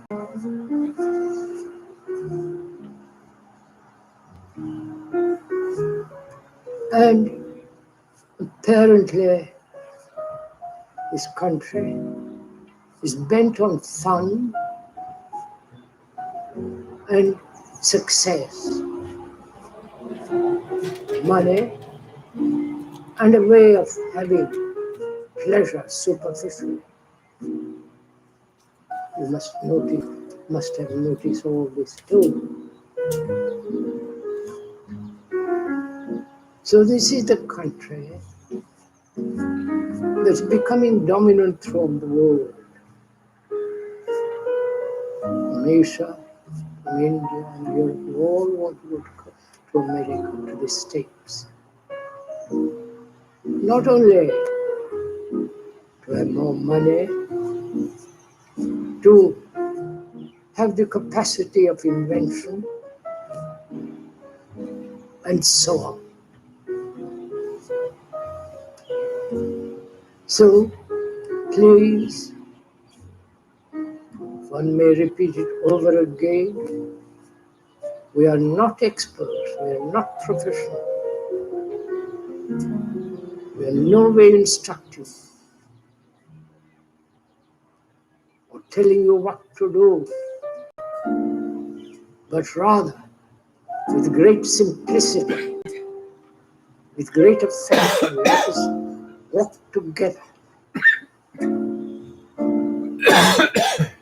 Together, either you walk very fast or very slowly, but together. Explore into the injustice of this world and inquire if there is justice at all.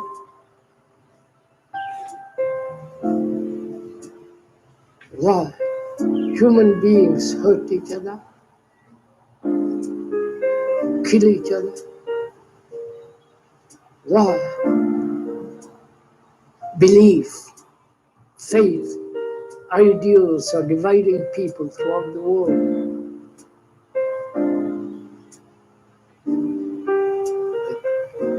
The ideology of Russia, the democratic ideology, are at war. Piling up of armaments throughout the world, even the most poorest country.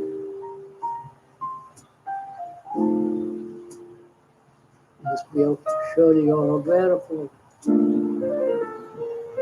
So everybody throughout the world are prepared to kill each other. Demonstrations to stop a particular kind of war. Neutron, atomic war. But nobody seems to be concerned with stopping all wars. There's no demonstration to stop wars, to kill human beings. And after these 40, 50,000 years, we are still what we are. What has happened? Why are we like this? Time is supposed to give us understanding, supposed to give us knowledge, supposed to give us a sense of right or true behavior, actually. But apparently, time has not solved any of our problems. On the contrary,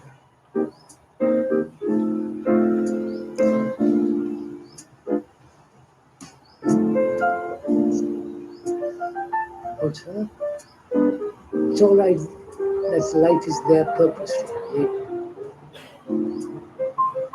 It's not the sunlight, unfortunately.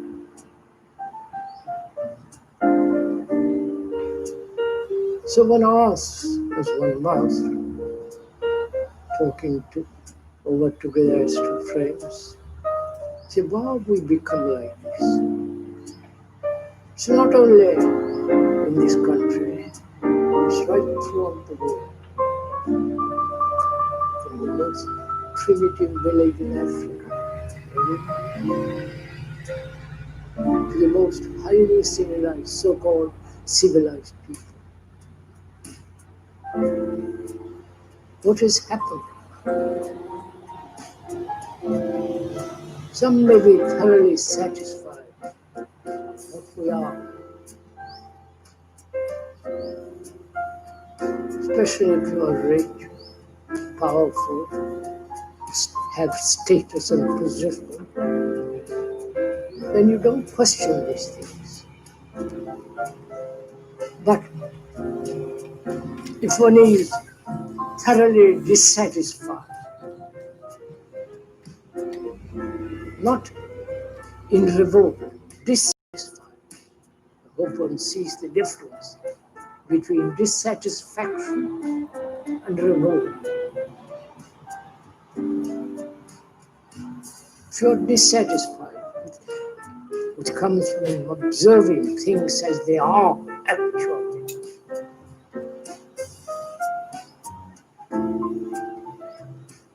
dissatisfied with all the things that man has put together, then you're beginning to inquire it. But if you merely revolt against it, that revolt is merely a reaction. And we're full of reactions. Therefore, we never get any further. But we could, perhaps only this morning, see things as they are, not according to your particular prejudice or conclusion or ideologies or faith, but things as they are. Not only in your own particular backyard, but throughout the world. Starving the poor, the uneducated, the rich people, tremendous power in the hands of the few, whether it is democratic or communist totalitarian, power, money, is all that goes with it. So if we could, as friends, not opposed to each other, not contradicting each other, nor accepting each other, what the other fellow says, but together take this journey. It means you, each one of us, whatever speed you would like, walk, but walk, not let the other person do all the talking, all the explanations, all the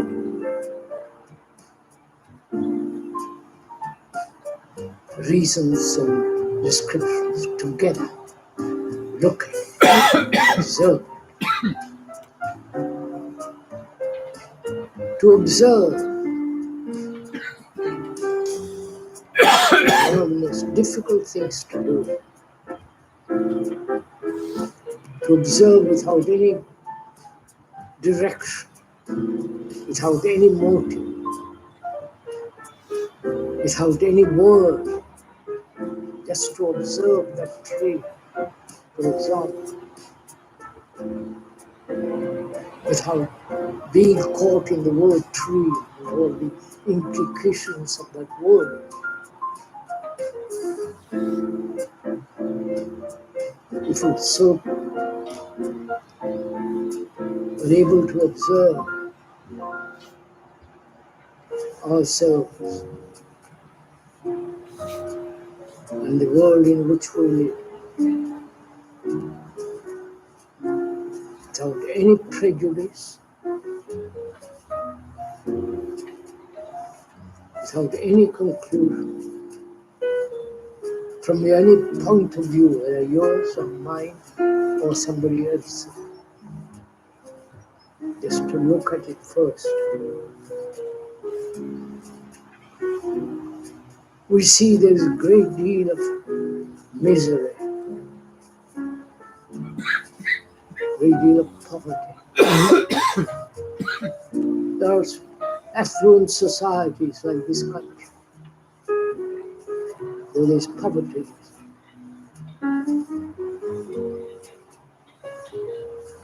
There's war,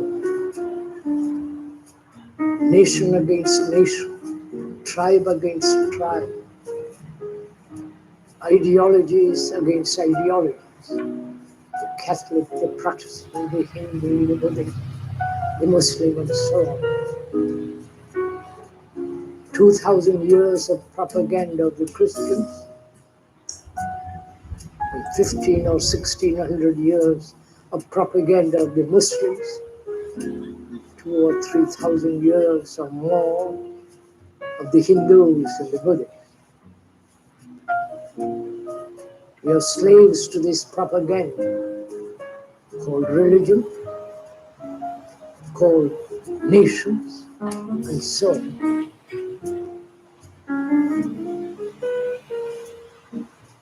The world is at war, not only in a particular part of the Mediterranean, but there are wars going on.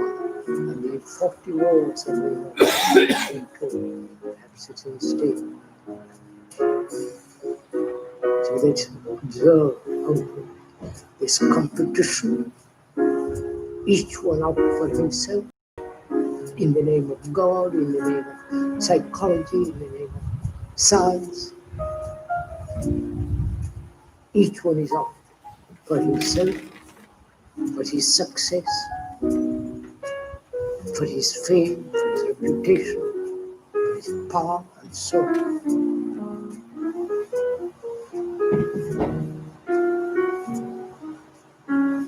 And also in this world, externally, individuality is given tremendous importance.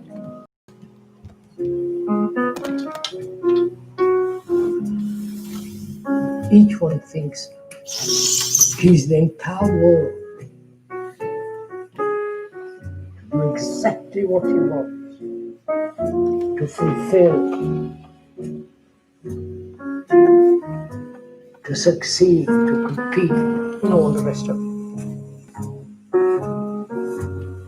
And also externally, so-called religions, which have divided man too. The whole Christian world, with all its subdivisions, and the Buddhist, the Muslim, and the Hindu, divided. And are also perhaps so-called peacefully at war. Perhaps too, if you can listen, observe accurately, Christians have killed more people than anybody else. Right? Look at it carefully. I'm not against Christians who are Hindus. Just observe it always. So externally, our society is in chaos. In that society we live, which is degenerating and dangerously near.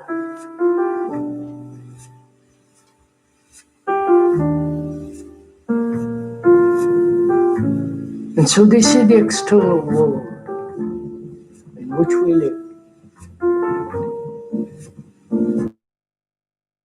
Who created all this external world?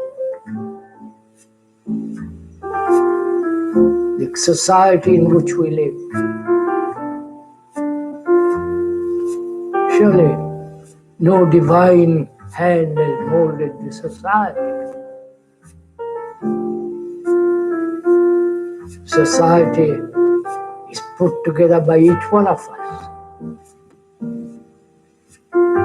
through our violence, through our pleasure, through our fears and beliefs and dogmas,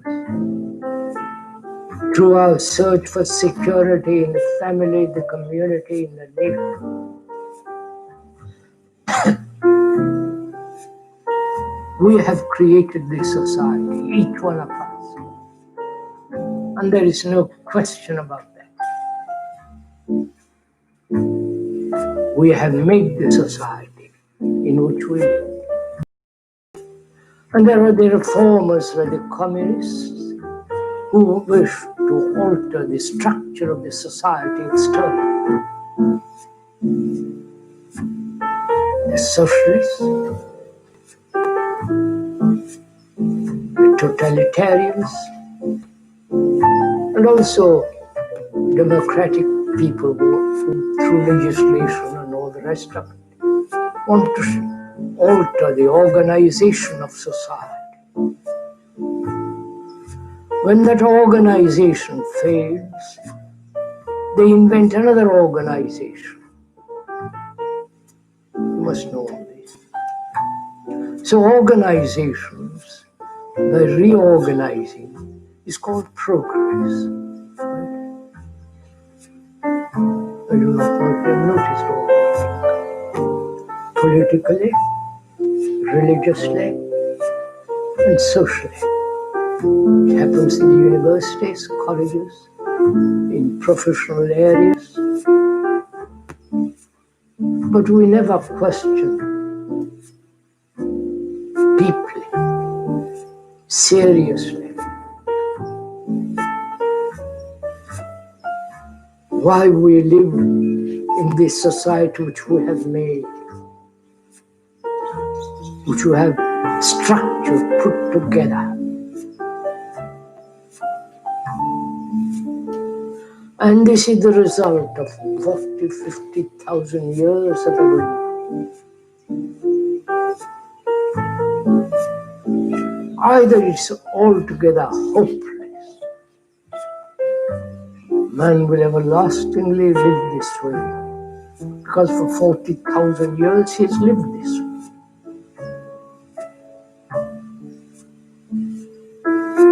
And if we look to time to change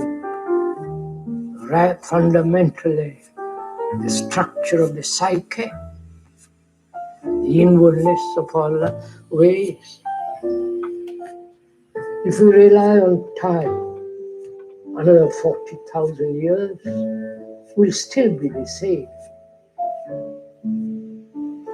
40,000 years has not changed us. Another 40,000 years is another game. So, one asks very seriously, my friend and I are talking together, walking in a shaded lane with a lot of birds and flowers and the beauty of it. Is it possible to change the human behavior? Is it possible for a human being who is so fragmented, so broken up, so contradictory, so much in conflict, is it possible to fundamentally, not superficially, through pressure, through reward and punishment, but deeply, can there be a mutation not only in the brain cells themselves, but in the whole structure of the psyche, which is self-centered, egotistic, utterly concerned with itself? This has been the problem of some of the religious people from the ancient of times.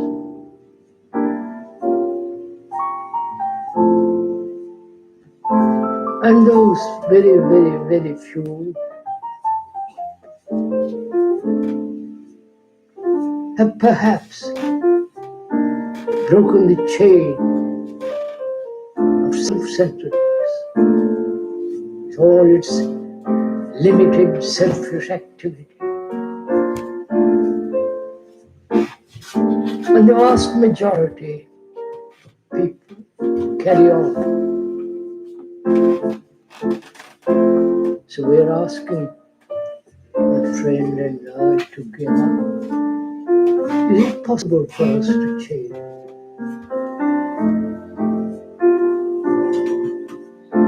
Not change to do something else.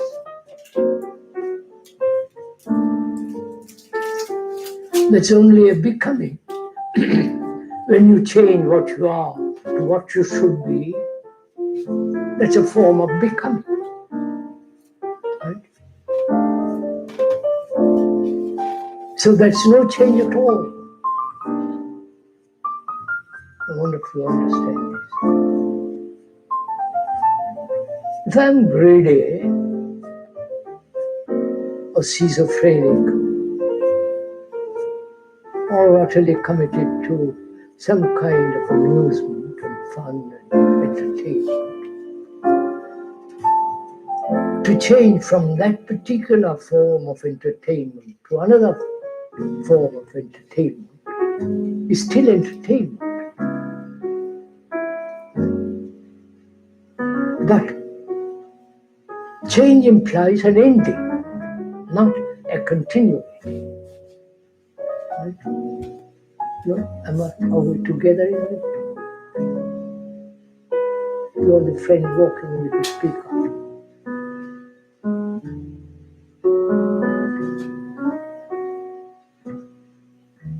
If you're not, if this is not clear, you must go into it because it's very important to understand this. We must inquire into what is ending.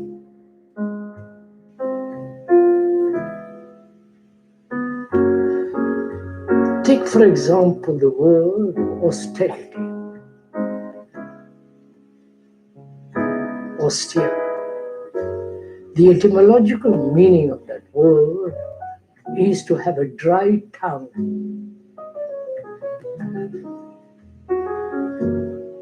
Not take alcohol. The root meaning of that word is to, in Greek and so on, is to have a dry mouth. From that, arises the word harsh.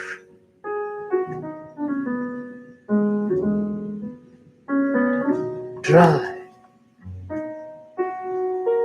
Sense of cruel control. A sense of simplicity according to certain pattern. Now, austerity, we're not talking those terms of dryness, harsh, cruel discipline to be austere. I wonder if you understand all this. To have great simplicity in world that can only happen when there's absolute clarity, and that can take place when there is an end to constant indulgence. Ending. Say, for example, if you're a smoker, end it. Not take a lozenge in its place. Choose something else in its place. If you're greedy, violent, and all the rest of it, end it. not say I'll be something else. To this much more deeply. When we talk about death, you don't mind talking about death, do you? Americans are attracted about it, aren't they? And there are books now recently I see, How to Die Happily.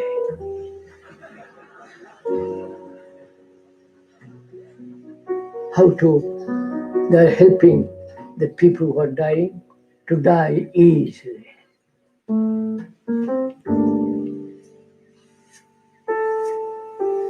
But death is something extraordinary which we'll talk about later on. So there is the importance of understanding and go into it for yourself. And you'll see the extraordinary thing that we never end anything. There's always the ending and the beginning of the same thing in a different form.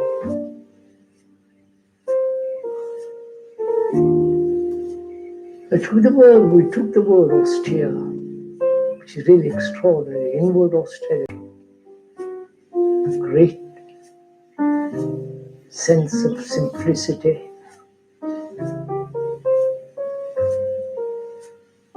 Without any complexity.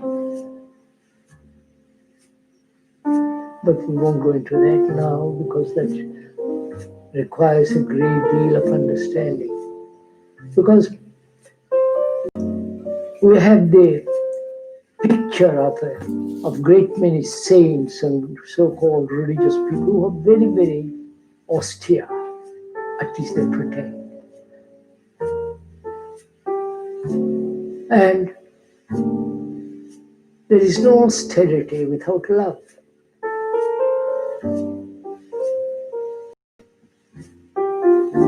Love and simplicity is the essence of austerity. So, my friend and speaker are talking over together. They say, is it possible for each one of us to fundamentally end greed and violence, the search lastingly for some kind of pleasure,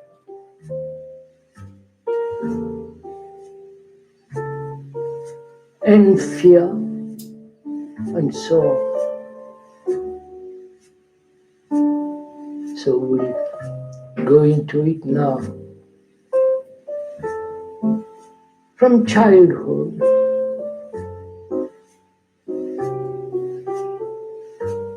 our brains have been conditioned to solve problems.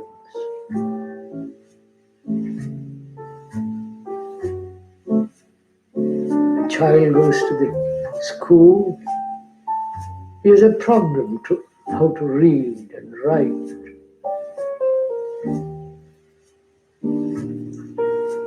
And as he grows older, mathematical problems, geographical problems, historical, so on.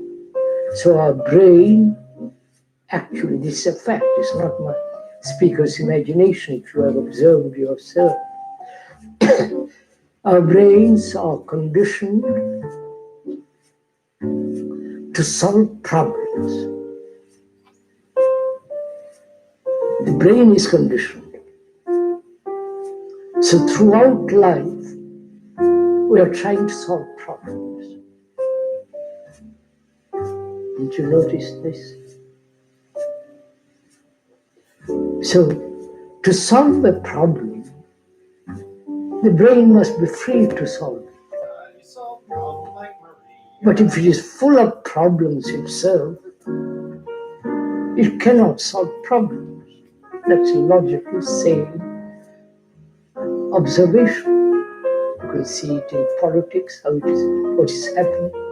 They solve one problem, and in the solution of that problem, there are multiple problems. Right? You see this. economically, and so on. So one of our first demands, or first inquiry, is to find out whether we can be free to investigate why our brains, why we are always solving problems, why we have problems first. We have problems. And you go to various places to resolve your problems. If you have never been alone in the world, wandering among the hills, they'll teach you how to be alone in the woods. You pay $200 or $500 or more, and they teach you. And you are willing to be taught. So, what we are saying is, a brain, your brain, when it is conditioned from childhood to the resolution of problems, you're only multiplying problems. But if one can understand, see the fact, not only the explanation, the reason, the logic of it, but see the fact that a brain that is trained, educated to solve problems as you have been from childhood, you are bound to increase more and more problems. Right? This logic saying. So, is it possible for us, for you, to approach a problem with a brain that has no problems?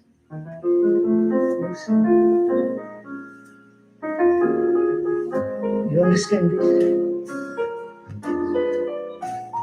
I'm afraid you don't. See the fact first that if you have problems and your brain is trained to solve problems as it is now, right? Then you can't solve the problem. Right? It's only when the brain is free then you can resolve problems. Right? This is logic. Reason. And the lawyers and the professionals increase our problems. They're paid to do that.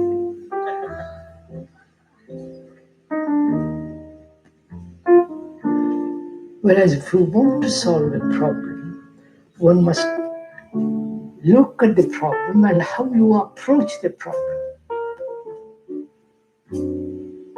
How you approach it. To approach means to come near. How do you come near to a problem? You can't come near to the problem if your mind is seeking the solution of the problem. Right? You can only come near it, look at it, observe it, when you are not wasting your energy searching for a solution. What if you understand all this? It's very simple, don't make it complicated. I have a problem, suppose I have with a friend or with a wife or husband. How do I approach it? Freely, or with a conclusion which I would like to bring about, or I have a motive.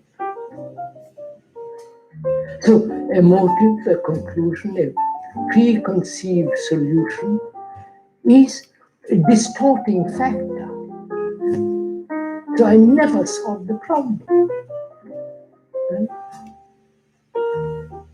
So our first inquiry into this is, can we look at problems in the world and in ourselves, and the world is not different from you.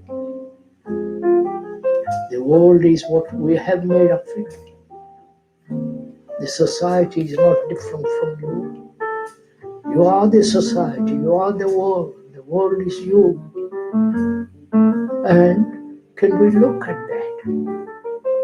That is, the look, observe freely without any direction of a problem, whatever the problem is. Then, in the observation, coming very, very close to it, then the problem itself becomes important, not the answer. Understand? And therefore, there is no problem. I can't go on into it. If you have understood it, so much the better.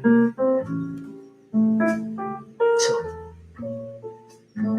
which means, why is it that our brains, because that is the center of all our activity, all our thought, all our emotions,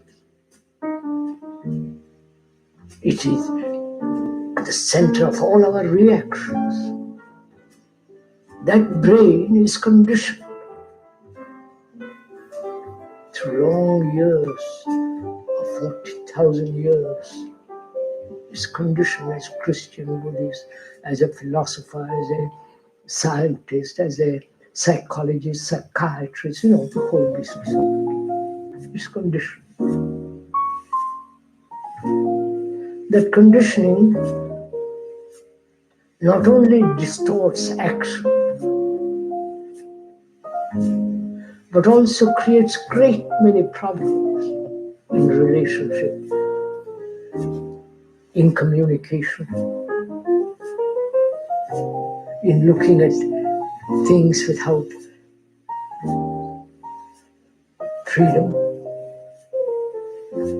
So we ought to inquire into that first. That is, why our consciousness,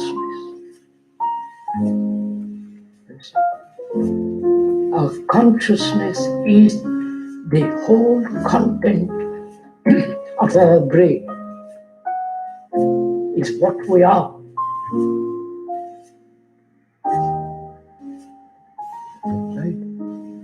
What you think, what you feel, what your beliefs, what your pleasures, your faith, your prejudices, your experiences, your memories, your pleasures, and so on. All that is what you are.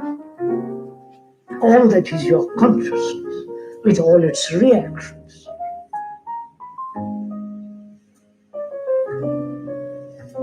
Right? It's nothing strange, it's very simple. Don't go to a professional to find all this out. You can look at yourself, you can know it. If you're capable of observing yourself very clearly, find this out much more deeply, truly, than from a book or from a profession. So this is what you are. And we are asking a very serious and fundamental question. This self-centered consciousness is the consciousness of the entire world. Because every human being throughout the world is self-centered like you. He has pleasure, he has pain, he has sorrow, he has various superstitions, beliefs. He has invented gods as you have invented gods. So this consciousness which you have, which you think is yours, personal, mine, is the consciousness of the entire world.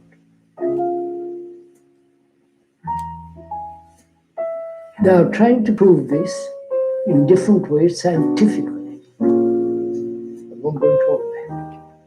Then when science says, then probably you all say yes.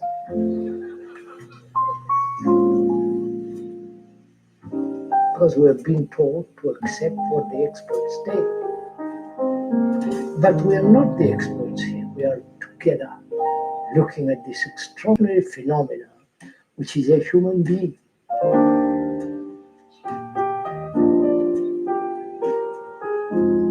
And religion, society, our own pleasures have made us think we are separate individuals. I know what we are saying goes everything against what you believe. On the contrary, we are saying you are not individuals. You are the rest of humanity. You are humanity because you suffer, because you have fears, you have many illusions and superstitions and beliefs. You have one God or one Savior, and ye shall have 1,000 gods, perhaps that's more fun. So you are like the rest of the world. It's a tremendous realization this way. Then you will not kill another. Then you will be, if you kill another, you're killing yourself.